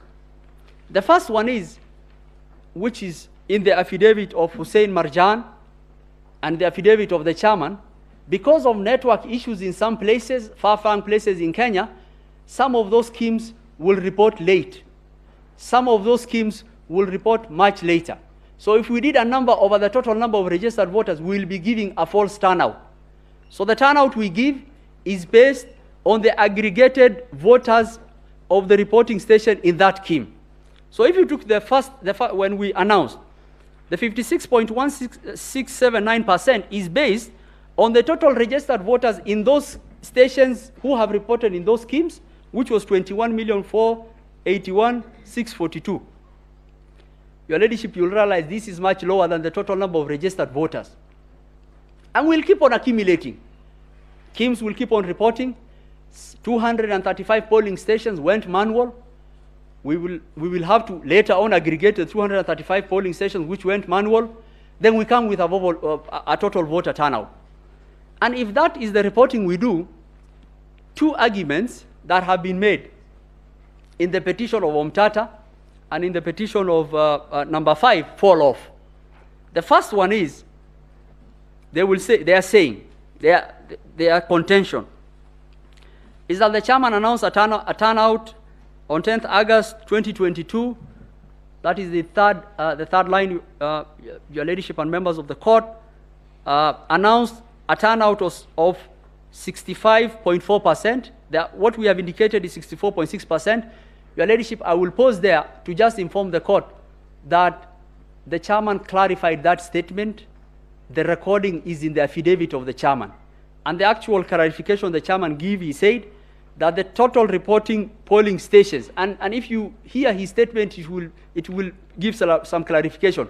We never say the total number of registered voters, because we will have that information when our manual count and everything has reported. We say total number of polling stations reporting. So in those schemes. So they're saying 64.6% must be of the total registered voters. That is their contention. That is their voter turnout. That is not the voter turnout of IEBC. The voter turnout as a percentage was, at that point, 64.6%. The number of reporting KIMs were 21,926,565.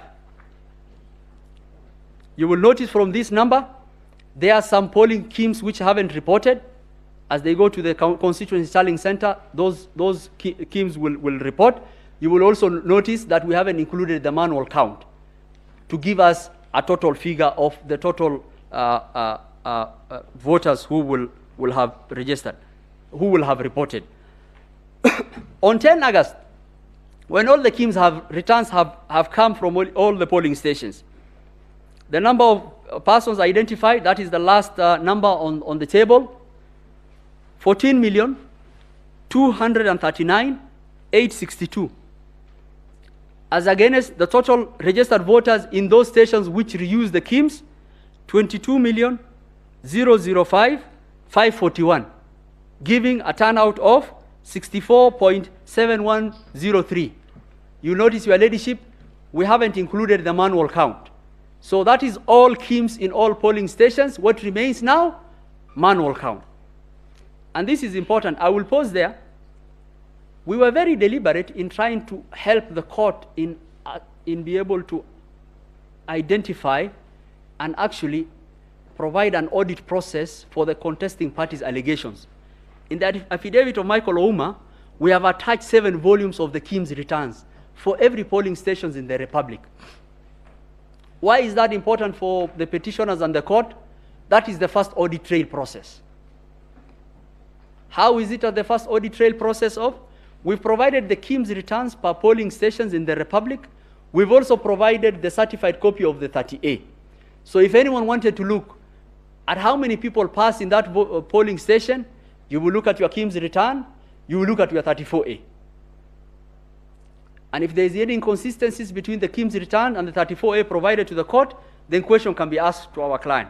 So in providing an audit trail process, the first way of providing an audit, which is both manual and electronic, is the KIMS return provided in the affidavit of Michael Ouma in 7 volumes, as against the certified copy of 34A we provided as per the regulations of this court. So we provided that. And if you look at those KIMS returns, they will correspond with this. They are from 45,994 polling stations. The number identified by KIMS, 14,229,862. The total number of registered voters, 22,005,591. And the percentage is as indicated.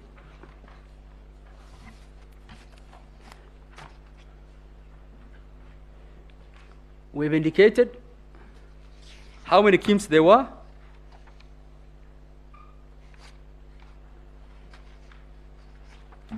And I just want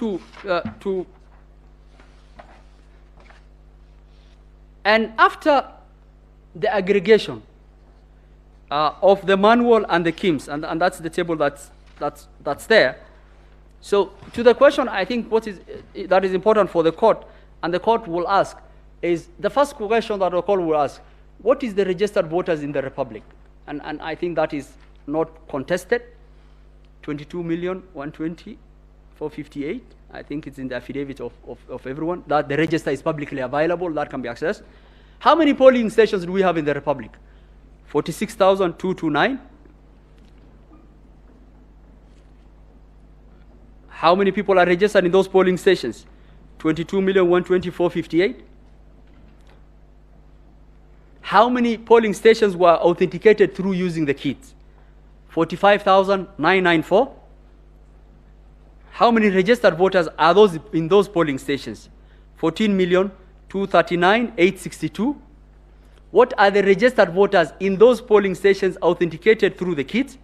22,005,591. What are the polling stations that were not authenticated through the kits? 235, out of which 6 polling stations, 3 in Eldas and 3 in Quisero, there was violence. And no voting took place, in fact, at the time of that. And so how many polling stations went manual? Using complementary system, 229. What are the number of voters authenticated through the complementary manual system? 86,889. What are the registered voters in those 235 polling stations? 114,917. Why are these numbers important? They are important for audit trail. First, we have provided the KIMS returns to the court, which can be compared as against. Secondly, 99.9914% of Kenyans were authenticated through the KIMS. Less than 0.001 Kenyans were authenticated through a complementary mechanism. And the reason why I go back to that is giving the court an integrity check as to what we did. So if we are telling the court that 99.99% of Kenyans were authenticated through the kits, we have provided the receipts from those kits to the court, we have provided the Form 34A, then the court can compare and will bear out the work we did. Another allegation falls off. So what is the allegation in the Umtata petition? And I will go back to the turnout table. Your Ladyship.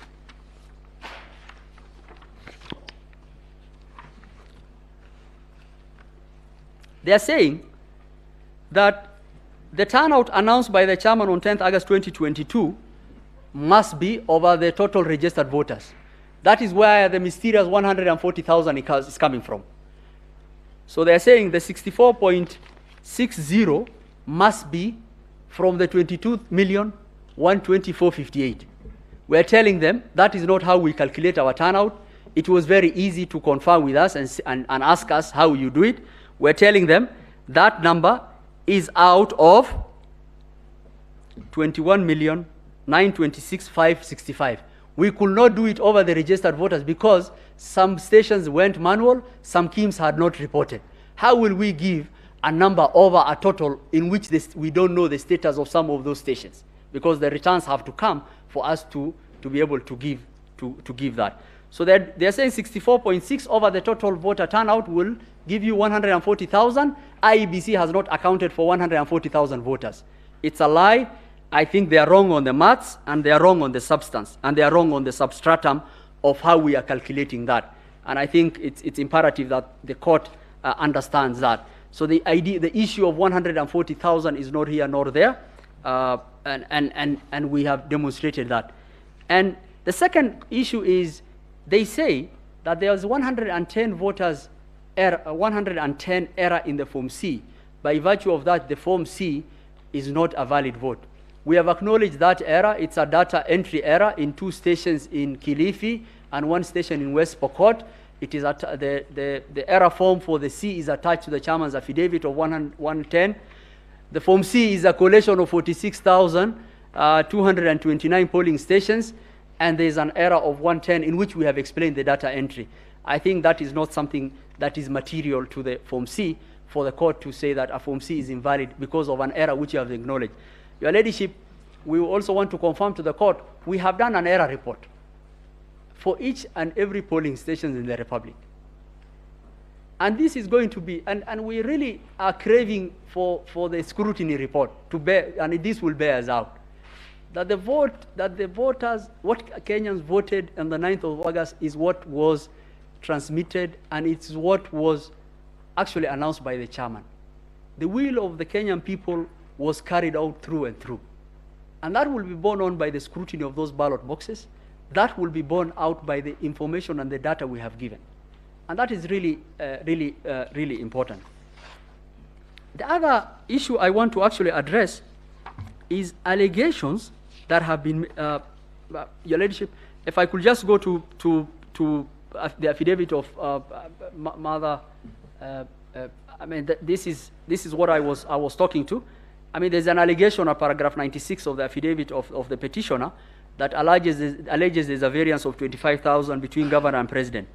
The correct position is there's a variance of 900. It's worth noting the county is home to 2 prisons.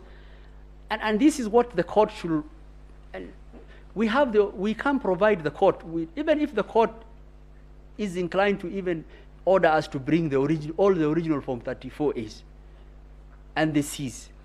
We are ready and willing to provide that to the court. Some of these allegations, when you look at it, you really cringe that the allegations that are being made on these numbers, they have no basis. You will actually wonder how will someone write something like that in the petition? We have provided a tally of our the C series for the governor, for the senator, and the women rep. And we're ready to provide that to the court. We have put that in our affidavit. We are ready to provide whatever the courts will require to actually prove some of those numbers that are being banded. And some of these numbers are just meant for awe and shock, because it is very shocking to the court, to the conscience of the court, if you are told there are 25,000 people who walked into the polling stations in Kirinyaga, voted for the presidential candidate and did not vote for anyone else. It's really amazing. I will expect a variance because of the small stray ballots here and there, or maybe the prisons and diaspora, but it will not be 25,000. It's something should be that is explainable. And that is why the petitioners are wrong on the data, they are wrong on the numbers. And I will also demonstrate they are very wrong on even the ICT. I will add on to what Judge Eric Gumbo had also submitted. There are two allegations that are being made that the Form 34A, and I want to explain this to the court. So we have 3 audit trails or 3 verification processes for the court. The first I mentioned, it's the EVI, the electronic voter identification. We have given the KIMS return to the court. So the court will look at the KIMS returns and look at the AOL, the tally. The second one is when the Form 34A is being sent, and I've seen a lot of wild allegations being made, and I want to just explain this to the court. At the end of the polling, what happens is the kit, it converts itself into an RTS system, a result transmission system. The PO scans a QR code, it gives him a transition system. So it tells him, okay, Mr. PO, what do you want to transmit? Enter your PIN. He will enter his code. It gives him a query. You tell him, what do you want to do? He says, I want to transmit 34A. It tells him, okay, can you confirm the following checks have happened? And that's a validation check. Can you confirm that this form is signed by a PO? He says, yes. Can you confirm that this form is signed by a DRO, a deputy PO? He says, yes. Can you confirm this form is a 34A? He says, yes. Can you confirm this form has been signed by the agents? He says, yes. So after saying all that, then he tells him, take an image. And there's a lot of things being bandied here about the image. And we can provide, I think we've done training for the IEBC has done training for everyone, for LSK and the judges, and this is something that we can even provide if the kits are required. The kit takes an image, embedded in it, it has a scanner, and the image is embedded in the KIMS, so it's taking the image, and it's taking the image and scanning it as a PDF. We don't have any other output. We don't, and there's a reason why I'll explain to you why that input is being made. Why it's like that for purposes of the security and the other purposes. He takes the image, it actually tells him, if the image is not clear, it will tell him, your image is not clear. Please retake it. So he takes his image and he presses send. That image travels from that, it is gone. He cannot recall. In fact, even if he does not have network, it will tell him the image has been sent, it will arrive when it will arrive. That image cannot be recalled in PDF. There's nothing that can be called. That scanned image in PDF, there's nothing that can be done about it. That is gone. When he gets network, or immediately if he has network, it will hit our portal. Now, when it hits our portal, it's something akin to someone who's coming in the Supreme Court. The Supreme Court is established by the Constitution, and it has the jurisdiction by the court is limited by the Constitution. So those forms answer some jurisdiction questions before they are admitted into the public portal. What are those questions? So they ask, okay, you have come here, you have come into the court. If you want to sit here inside the court, answer the following question. They ask, are you a 34A? He says, yes, I am a 34A. Okay, do you confirm that you come from the code of the polling station? So it has a code of the polling station. So it will run against the polling station codes, it will confirm. Then it is asked, okay, we've confirmed you are an A, we've confirmed that you are from the code of the polling station provided to us, because all our polling stations have specific codes. Then we ask them, then it's asked the third question, do you come from a serial number of our kit? Then he answers, yes, I am from the serial number of the kit. If it is another form which is coming, are you from, if it's not from a serial number, it checks, it says, no, you can't come in here, you have no jurisdiction. So it tells, do you come from a serial number of our kit? He says, yes.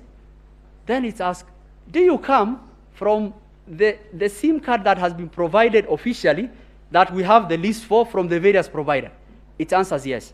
Then it's given 2 security features, which are very important for the court. So it's given 2 security features. It is given a date stamp. And I urge the court to interact with the public portal. I want to confirm to the court 800 million persons access our portal. It did not even blink for a second. Its security, its firewalls, and the SOC are military grade. And in fact, a lot of the allegations that are coming from the other side is, people are so frustrated in trying to hack our system is, why is your system so good? Our system is so good because it's based on blockchain. It actually, what it does, it actually gives logged in now to our form they want.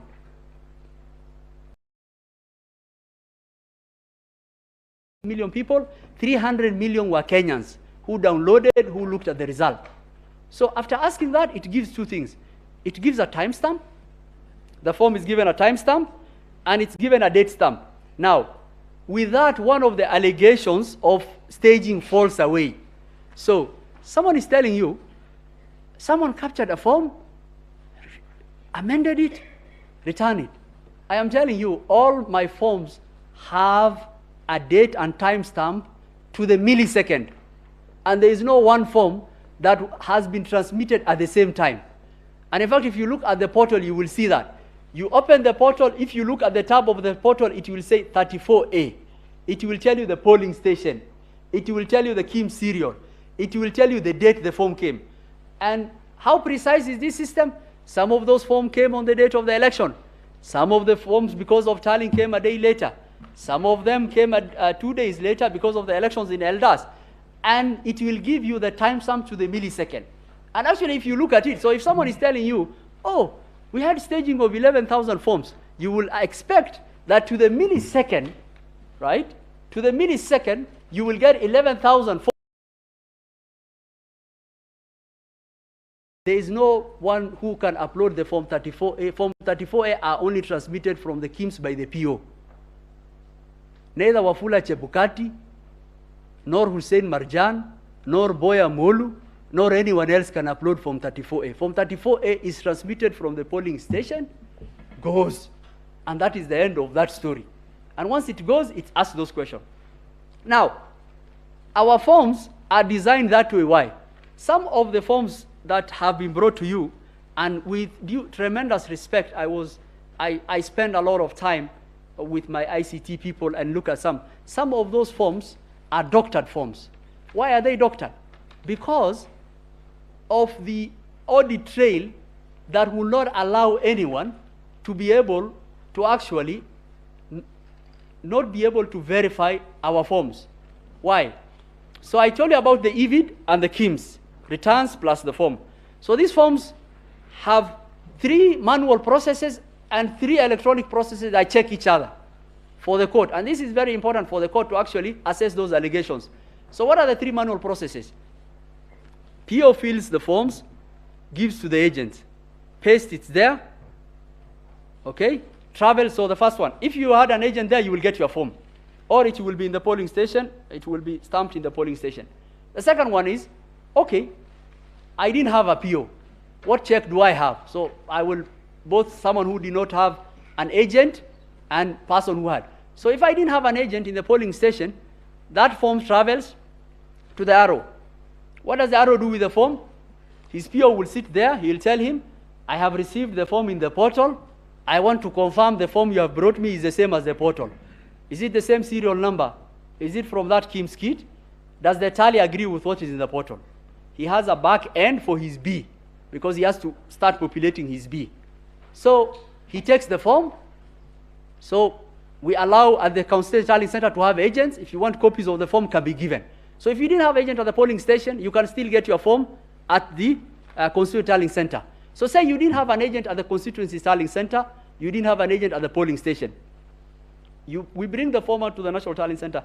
And I think this is the reason why this court made the decision that the chairman must verify each and every form. And court will take judicial notice of what's going on in Bomas. We had 14 verification desks.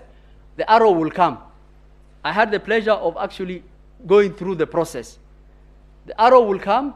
He will be told, okay, you've come with your forms, sit. He will be admitted, and then the verification desk will have all the 4 agents for all the presidential candidates. We take the forms as they are. We make copies of the originals for them. Remember, they have their agents' forms. We make copies of the original.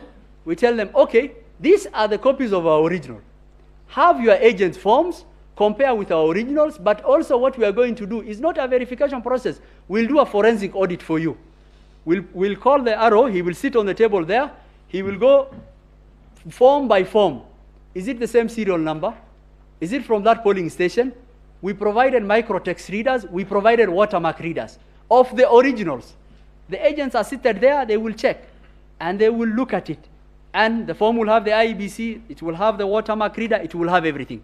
So even if you don't have the forms at the CTC and at the polling station, and you had the form at the constituency, and you are given the form as at the NTC, you could still verify and actually check. After that, they will go to an ICT desk. The ICT now will confirm whether those forms and what is in the portal is the same. And some of the persons who've sworn some of the affidavits in the petition were seated on those tables. The ICT will open up his portal. He say, oh, this is the public portal. I am looking at the form. Let's confirm what is in the form, what is in the, do they tally? They tally. If there's any issue, we do an error report, which we have provided to the court. We have provided error report to them. That process is documented. And even if you didn't have all those agents, then you had an opportunity to do at the National Tallying Center. After that, we tell them, okay, we've started populating the C.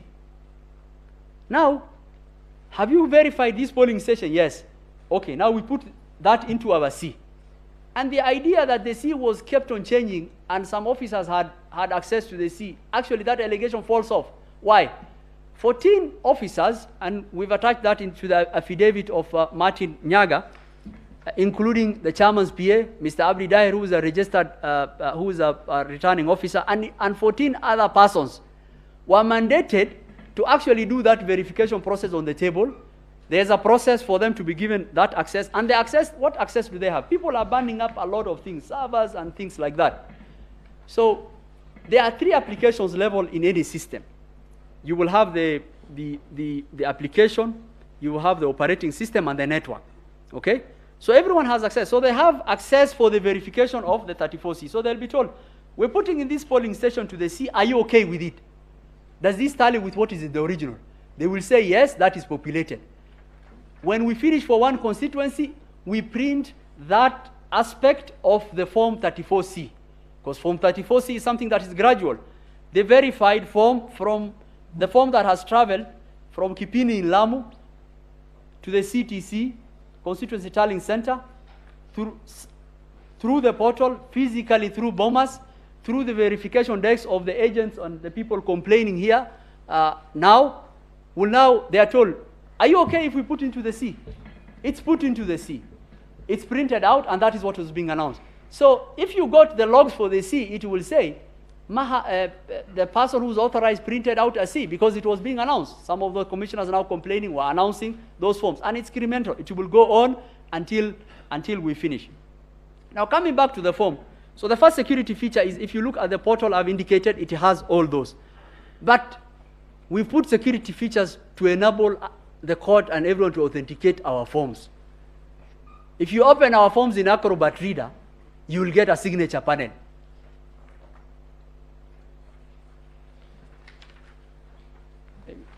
You will get a signature panel.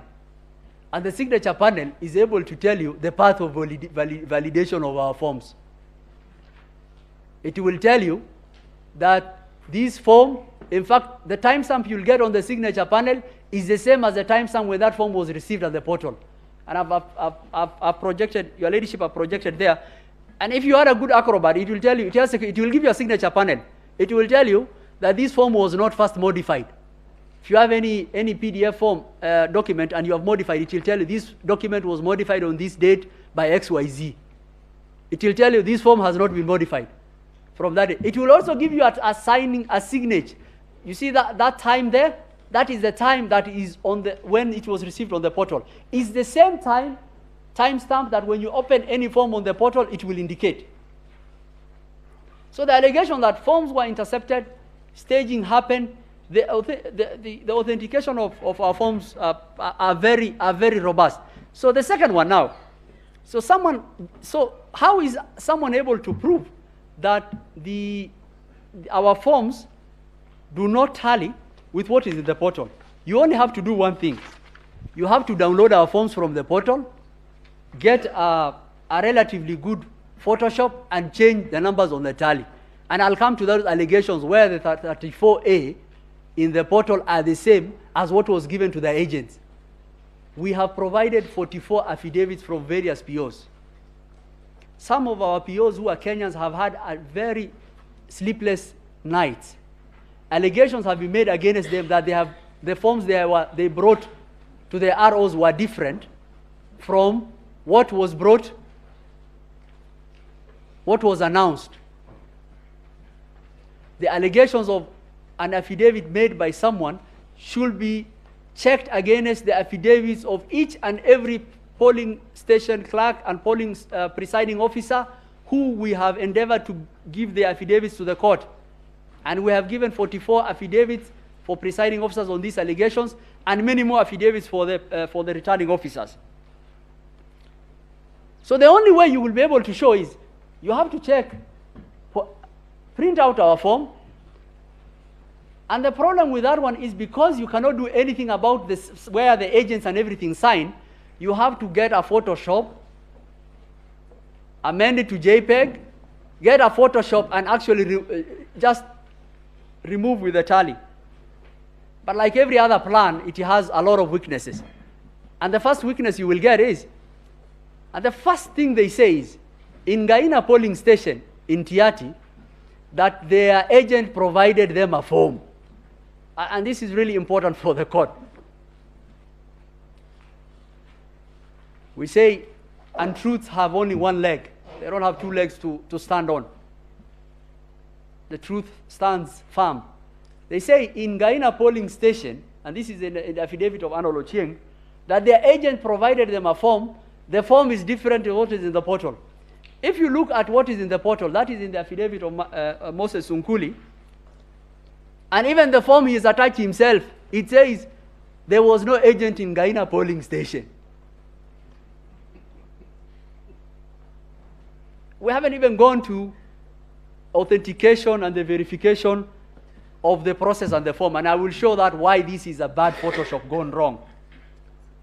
So the first allegation is, in Gaina polling station, their agent gave them a form. The tally for the presidential candidate is different from that. Guess what? The form they provided does not indicate there was no agent. And even our portal says there was no agent for any candidate, not only for them. In Gaina, there was no agent for, I don't know why the parties didn't send an agent there. Maybe because of security in Tiati, or we don't know. But there was no agent for anyone. He says, I had an agent, and this is his tally. So to the question that whether the forms provided by the agents are the same as what is in the portal, the court has to come to one conclusion. Those forms that are being provided in those stations are doctored. They are forgeries, and bad forgeries at that. The first paragraph of that affidavit says so.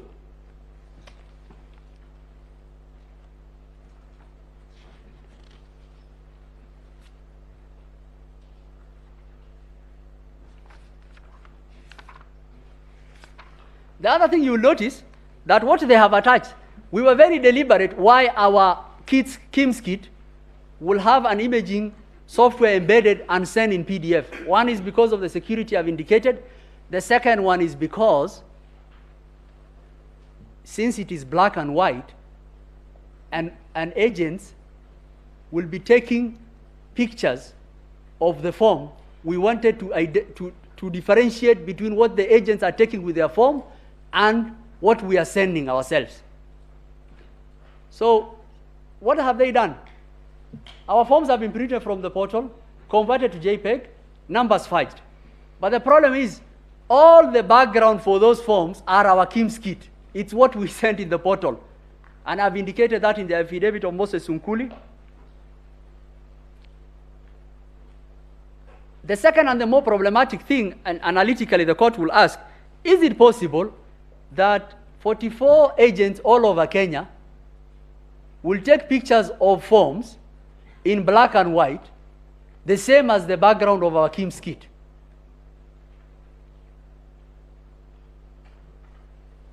And the reason is because of the robustness of our processes. Because we have a manual check and we also have an electronic check. The manual check I have described, the electronic check, the EVI. The second electronic check, I have described how our forms arrives. So if someone made an allegation that, oh, the form of my agent is different from what I have, the court should ask, okay, we have a portal, we have IEBC POs who are saying something else, we have the original, which has gone different stages. How come it's only your form? And what is fudged, Your Ladyship, I want to point out to the court, is the only thing that has been amended in those four is the number of tallies. Why have they done that? To tell the court, oh, look, IEBC portal is different from what we have. Okay, if you are thinking, and the challenge that I have been given the challenge that I've been told by my ICT people is we will leave our portal open for another year. If any one of these people who are alleging anything, let them go upload one form. And we took our constitutional duty very seriously to give that audit trail to the court for the court to be able to make a determined decision. I will mention 3 things on ICT. The first one is John Gidongo has given us an affidavit, which we have answered with Martin Nyaga's affidavit. He has given forged logs. And when we actually answered and actually told him these are forged logs from 2017, he said, oh, these are demo, but these are the real ones. But I think the court should look at the real logs. For example, one of the logs that is charged is the one for Justice Nyangaya. Justice Nyangaya attached Linux cron logs. The ladyship, it's like, and he says these people had access. It's easy to read those logs. They did not mention, no one of those people had access. It's like someone telling you, as you are using your computer, it's running background information, it will give a lot of, the OS will be running. It gives a lot of information.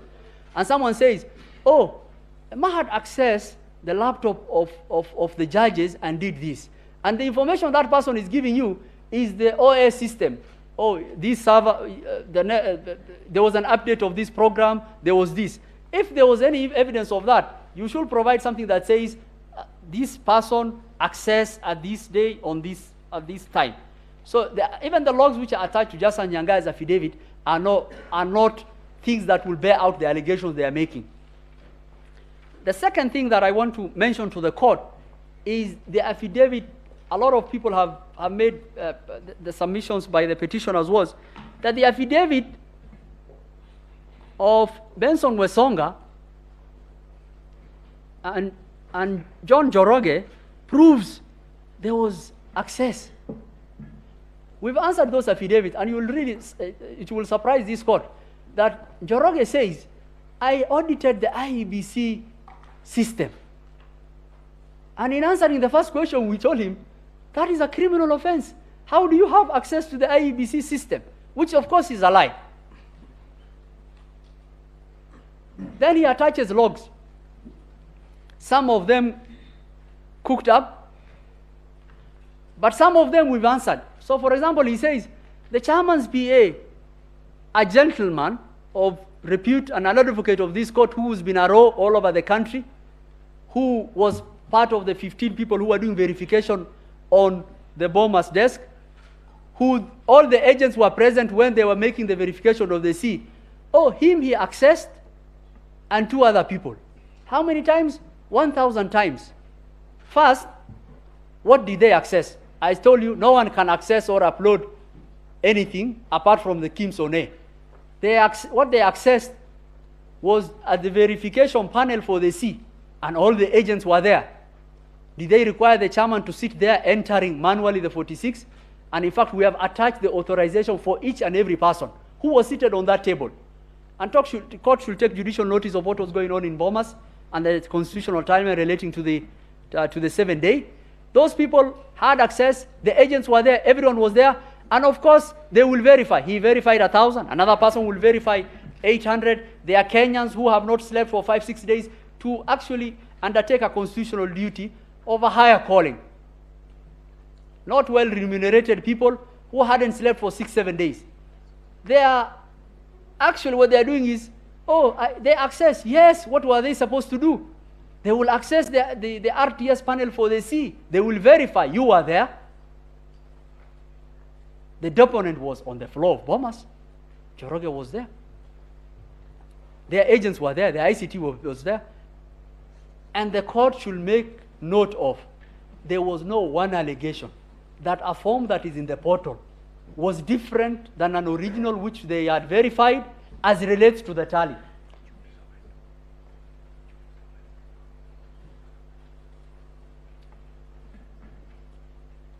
So there's another argument that they say, oh, our client, the petitioner votes were deducted and added to this. We told them, show us the proof. How are they deducted? We have 7 proofs. So in mathematics, you use proofs to prove a point, to prove knowns and unknowns. We have 7 proofs. We have our rows at the polling station. They had agents. You had agents at the CTC. We have the original. You have agents at the NTC. We have original. We have what is transmitted in the portal. We have original. All of them tally, and you are saying your client's votes were deducted. How?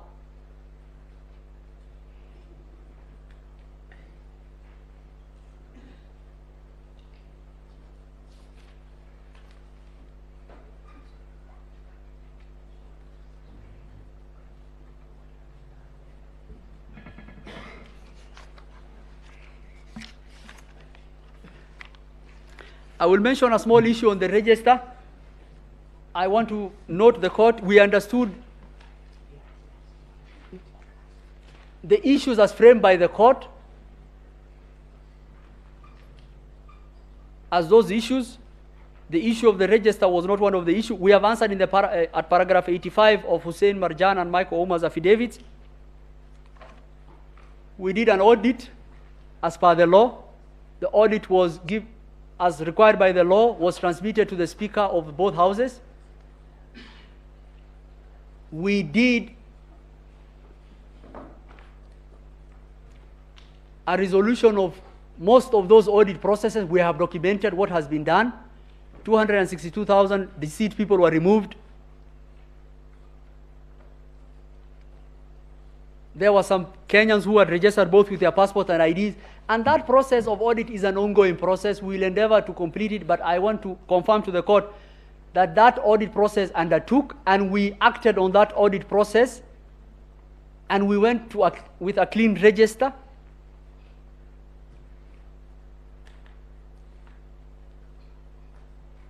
With the elections. An allegation was made that, oh, your client was printing 34 A's, many of them to actually do something untoward.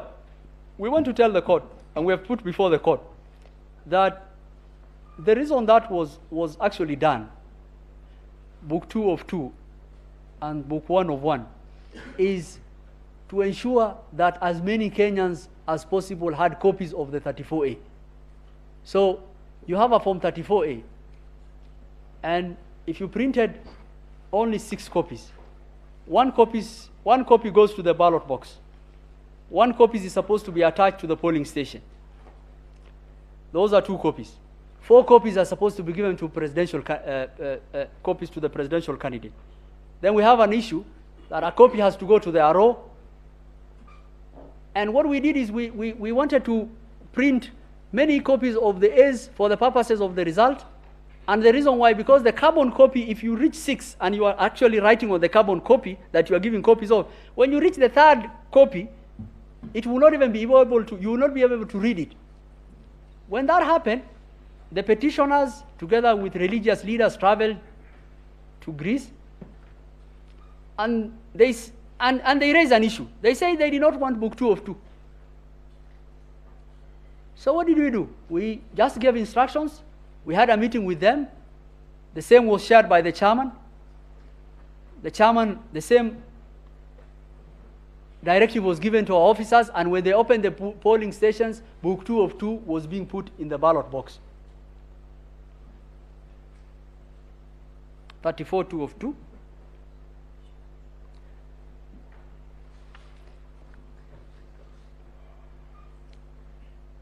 An allegation was made, and this is, I think my ICT people have told me they actually want to buy the patent of this technology, that a JPEG of handwritten document can be converted to CSV, amended, on a form that has signatures and watermark, and converted back to PDF and uploaded. If such technology exists, we actually want to buy its patent. It's actually impossible to do that. And that is why all of the forms that have been submitted, the only thing that can be done is you have to just look at the tally numbers and try to use Photoshop to change the tally numbers. You can't do that, because the verification process has 8 stages. This form is widely available from the village to the NTC, that for someone to say that, oh, my 34A has been tampered with, it's impossibility.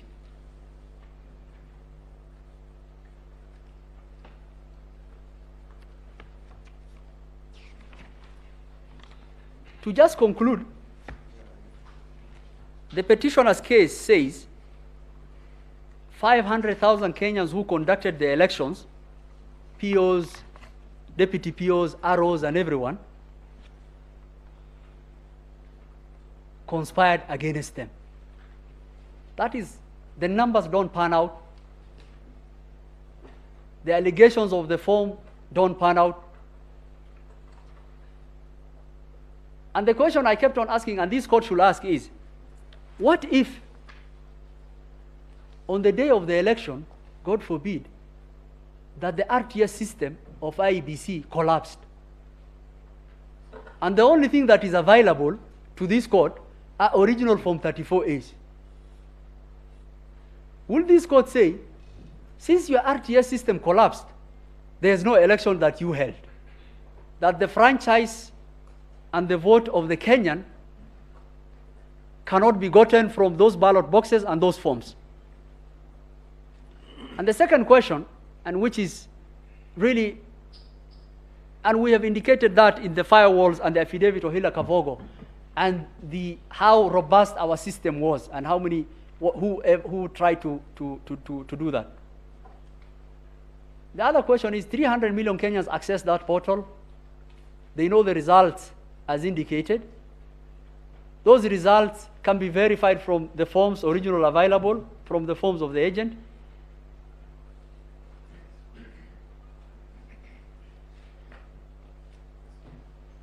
And I think the court should make a determination that their numbers don't add up.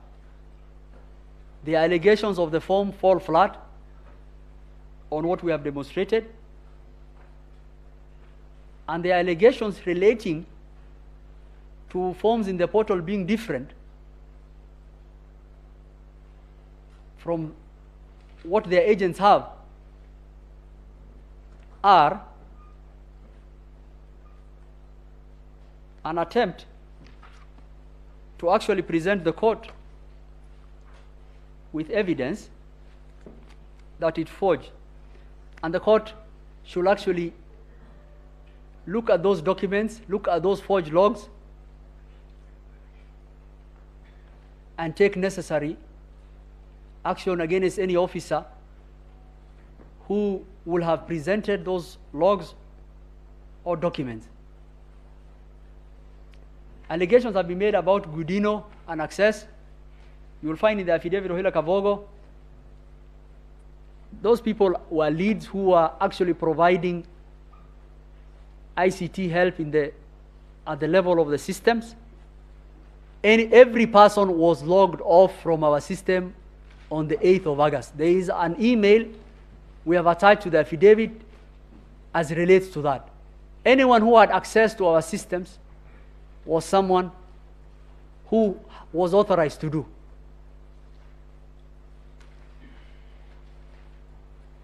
And finally,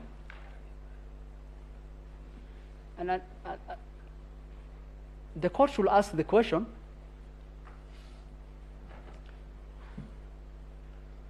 whether the 50% plus one was met.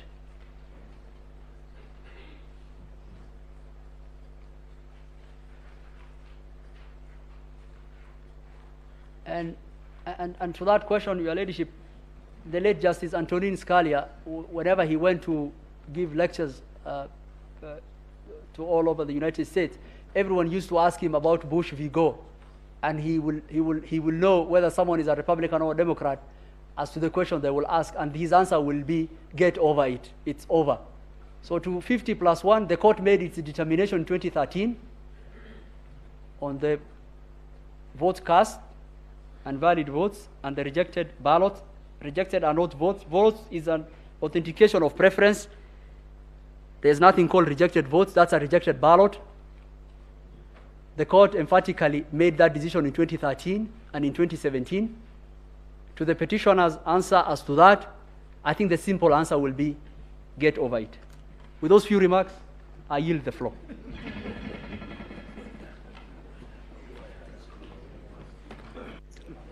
Thank you very much, my colleague, Mr. Mahat.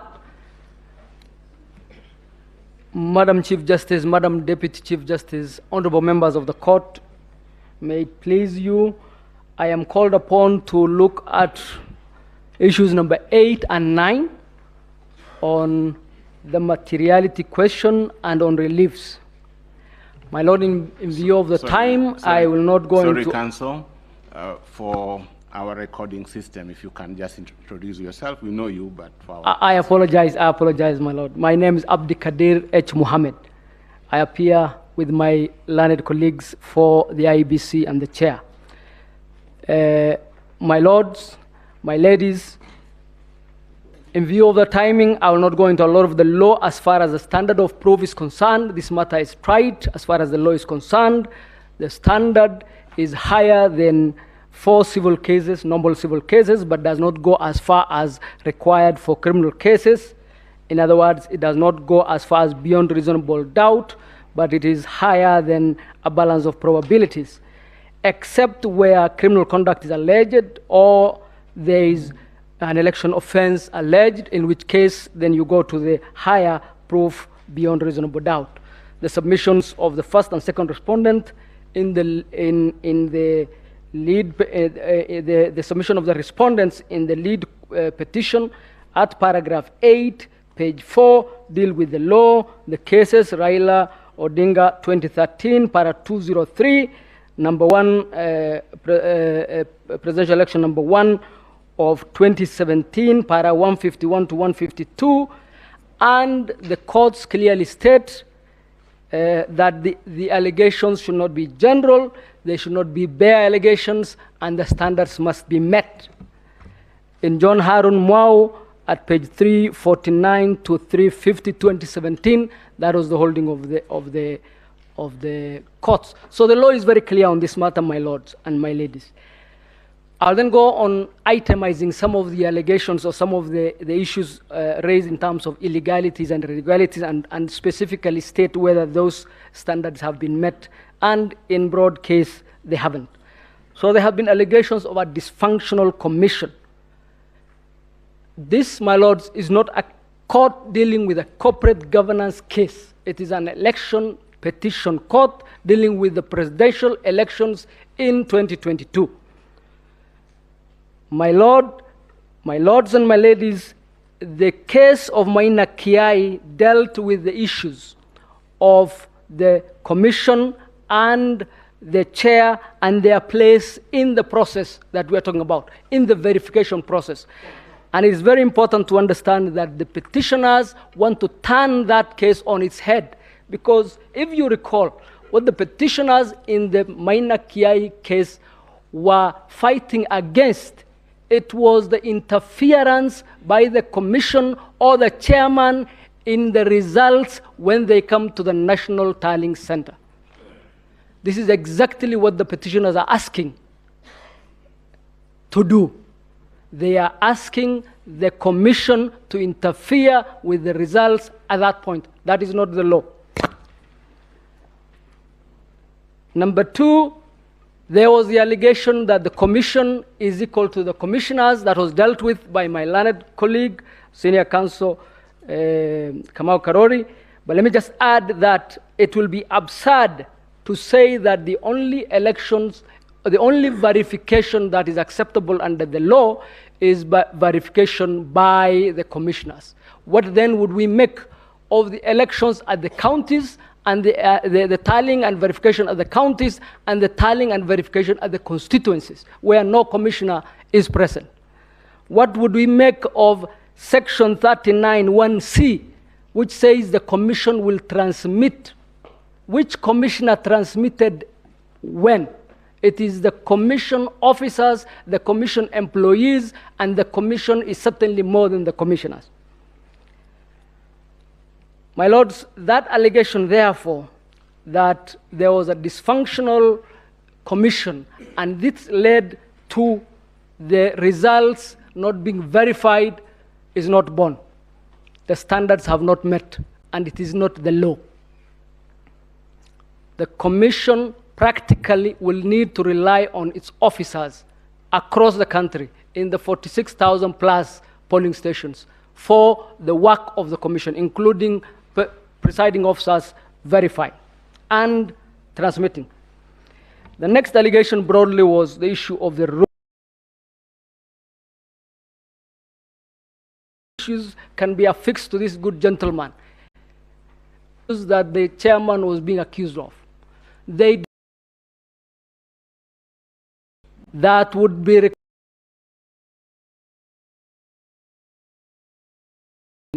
and send 14 million plus Kenyan voters back to the vote and spend.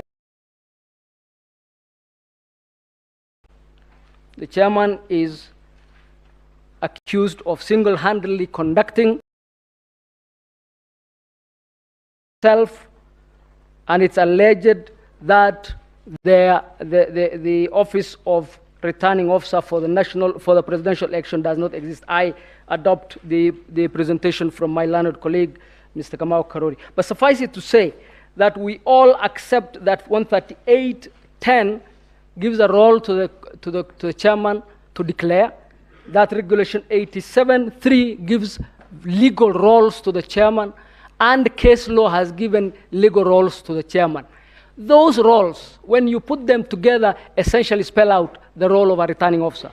And in the old company law, the definition of a director used to go that a director is a director by whatever name called. And the returning officer is the returning officer by whatever name called, because he is undertaking the functions of the returning officer.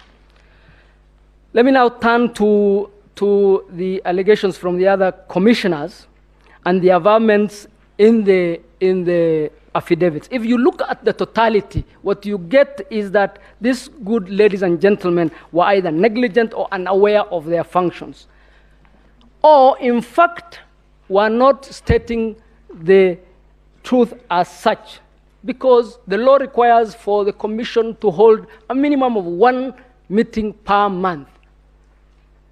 More were held during the elections. They attended all those meetings under the affidavits. The vice chair and Mr. Wanderi attended the trip you are told about in Greece, where they went to check on the presidential ballots.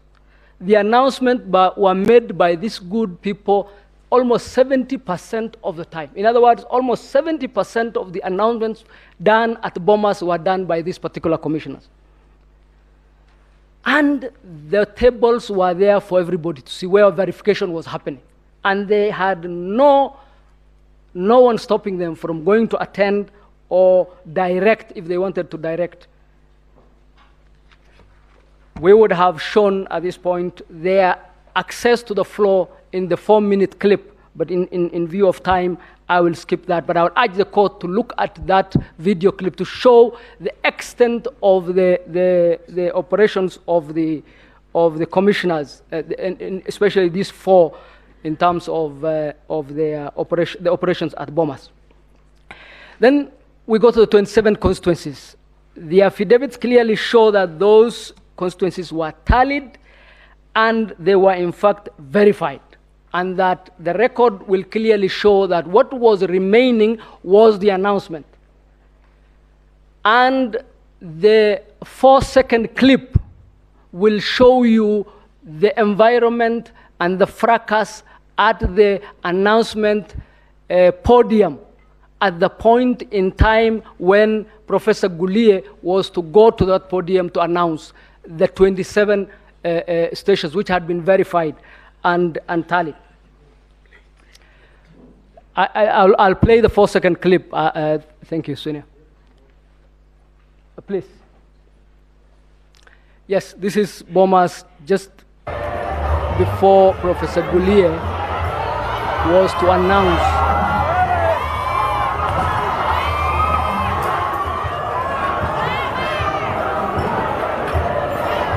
This is covered in the affidavit of the chairman, and is also touched on in the affidavit of Professor Gulie and also the chief executive, Mr. Marjan. My lords, that was the environment at that particular time. It was practically not possible for Mr. Gulie to announce. Our contention is that that lack of announcement does not go to the level where you would consider those constituencies untallied or unverified.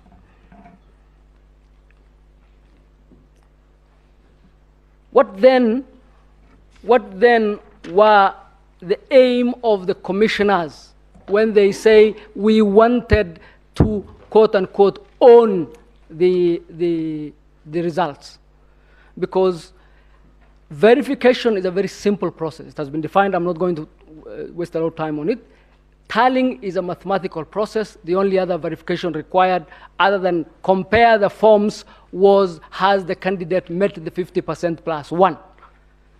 What the commissioners actually wanted to do was what was stated in the affidavits of the chairman, the Professor Gulie, and Mr. Molu, which was to moderate the results so that a pre-agreed or pre-arranged result can be declared. That is what they wanted. What they wanted was for a meeting to sit over the decision of who will be president, not the voters, not Form 34A, not the polling station as the law is, but for a meeting of the commissioners at the National Tallying Center after the work had been done to moderate. That is illegal, it is unconstitutional, it is completely unacceptable. And this is in the affidavits. There were 2 meetings prior to that final meeting. One where there were visitors from the security agencies and the other from individual Kenyans. And those meetings were confirmed by all the protagonists. And this really was the scheme. This was the rupture. You asked yesterday, how come we had not heard of this dysfunctional commission earlier? Because it was a process that was going on, and at the point of disagreement is at the point where now we have rupture. And from that point onwards, those commissioners are part of the scheme, and this time instead of announcing the wrong results, it is aimed at getting this court to overturn the results. That is the scheme. That is the decision the commissioners wanted to be part of. In terms of technology, there are a number of allegations. I adopt the presentation from my colleague, Mr. Gumbo. In terms of the numbers, I adopt the long presentation of Mr. Mahat. And I would stop there in terms of the allegations. Suffice it to say that there have been many they have been sensational, they have remained unproven, and they are not worthy of the level required to overturn the presidential elections of this country. Let me now go to the remedies very briefly. And the remedies, just one point in terms of the earlier issue. There was a push for moderation. That essentially is to overturn the elections. There was interference from state agents, again asking for a specific. Those are averred in several affidavits. There was the issue of the DCI and certain other state agencies. Contrary to the law requires that under Section 105 of the Elections Act, that all state organs and state officers must give assistance to this commission during this difficult period. Contrary to that, the DCI was indeed an impediment to the holding of the elections and to the functions of the IEBC at that point in time. There were very many officers of the commission picked from the tallying center, outside the tallying center. It is not a coincidence that the 4 commissioners referred to those staff members which were then picked by the ATPU. Ask yourself, what is the anti-terrorism police unit got to do with our elections in Bomas? Why would the anti-terrorism police unit be involved in the tabulation verification exercise at Bomas? And that scheme, that assault on our democracy is what you are being asked now at the tail end to. Let me also refer you to the affidavits of the commissioners where they say that the election process was okay until the very tail end. That tail end is where the matters went haywire. Let me go to the reliefs, my lords and my ladies. The reliefs as known by law in terms of the Constitution is at 143. The Supreme Court, if the Supreme Court determines that the election of the president-elect is to be invalid, a fresh election shall be held within 60 days after the determination. And Rule 22 of this court's presidential election petition rules empowers the court, after hearing a presidential election petition, to either dismiss the petition, which is what we are urging the court to do, what our clients are urging the court to do, or to declare the election of the president-elect either valid or invalid, and invalidate the declaration made by the commission under Article 139(5), and then orders to payments. There was a reference to Section 80 of the Elections Act, and it states that the court has additional power to, quote, direct the commission to issue a certificate of election of a president if upon recount of the ballots cast, the winner is apparent and that the winner is not found to have committed an election offense. Our view is that this is not operative in this case. Number one, this section assumes a recount. We have no recount in this case. Number two, it's not specific to the presidential elections, as is the case with the Constitution. And number three, it says that as a precondition, as a condition precedent, whoever is getting the benefit of that relief must, of necessity, have not committed an election offense, which presupposes that there is a process for that to have been determined, which has not happened in this case. In any event, it is the contention of the petitioners that indeed the petitioners or their agents are guilty of presidential or of election offenses, and therefore they ought not to be entitled to that relief. But can I go back to the relief sought by the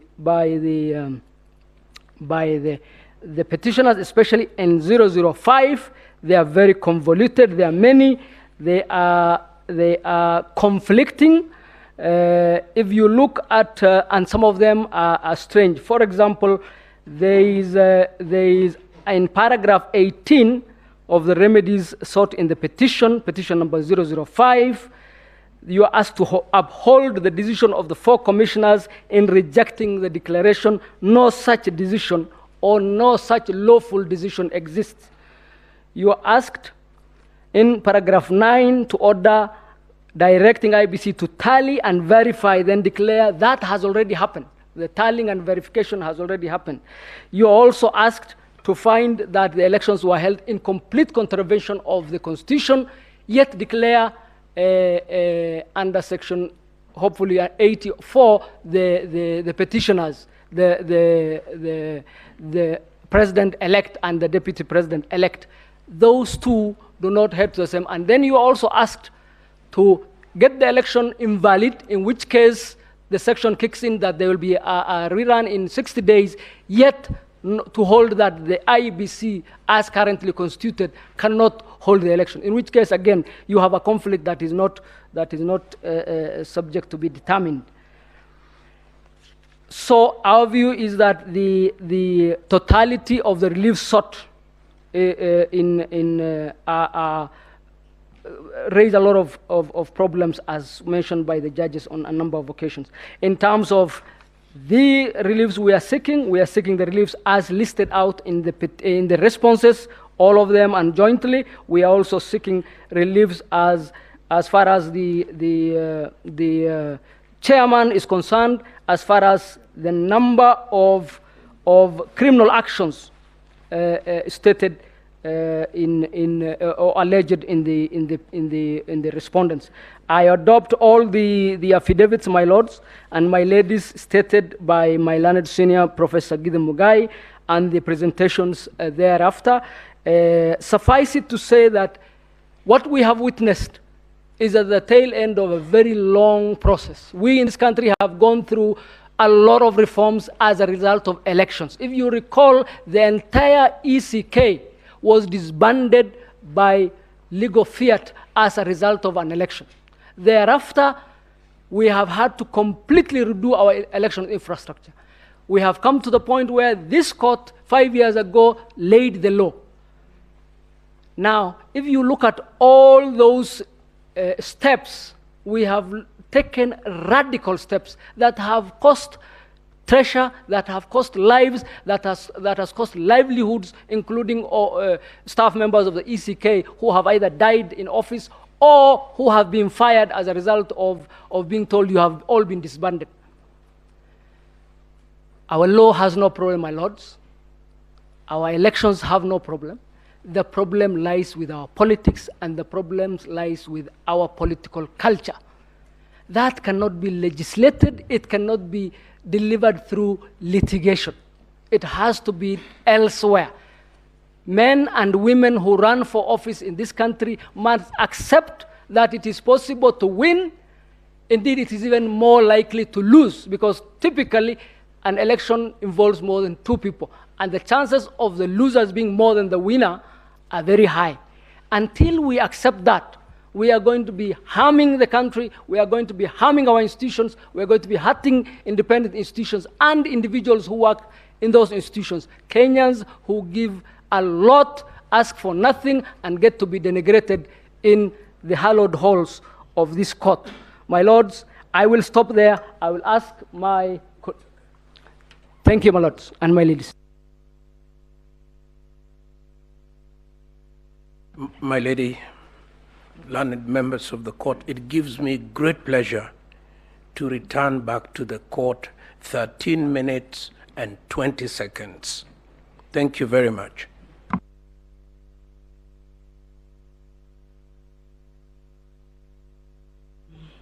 Thank you very much for donating to us 13 minutes. We will...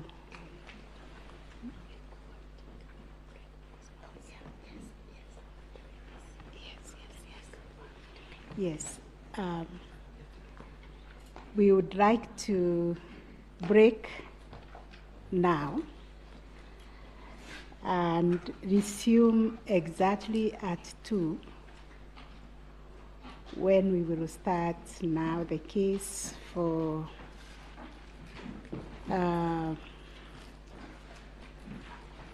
should be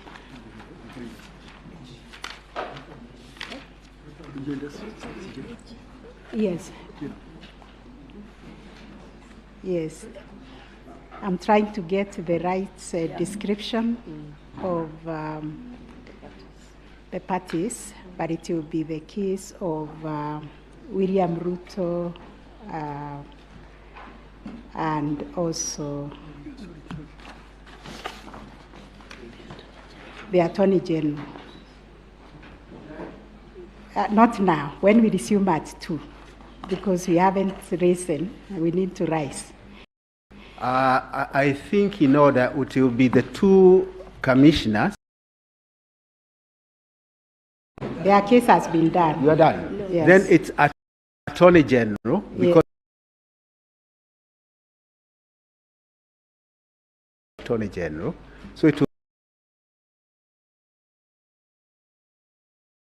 present and thank you so much. Yes, so we resume at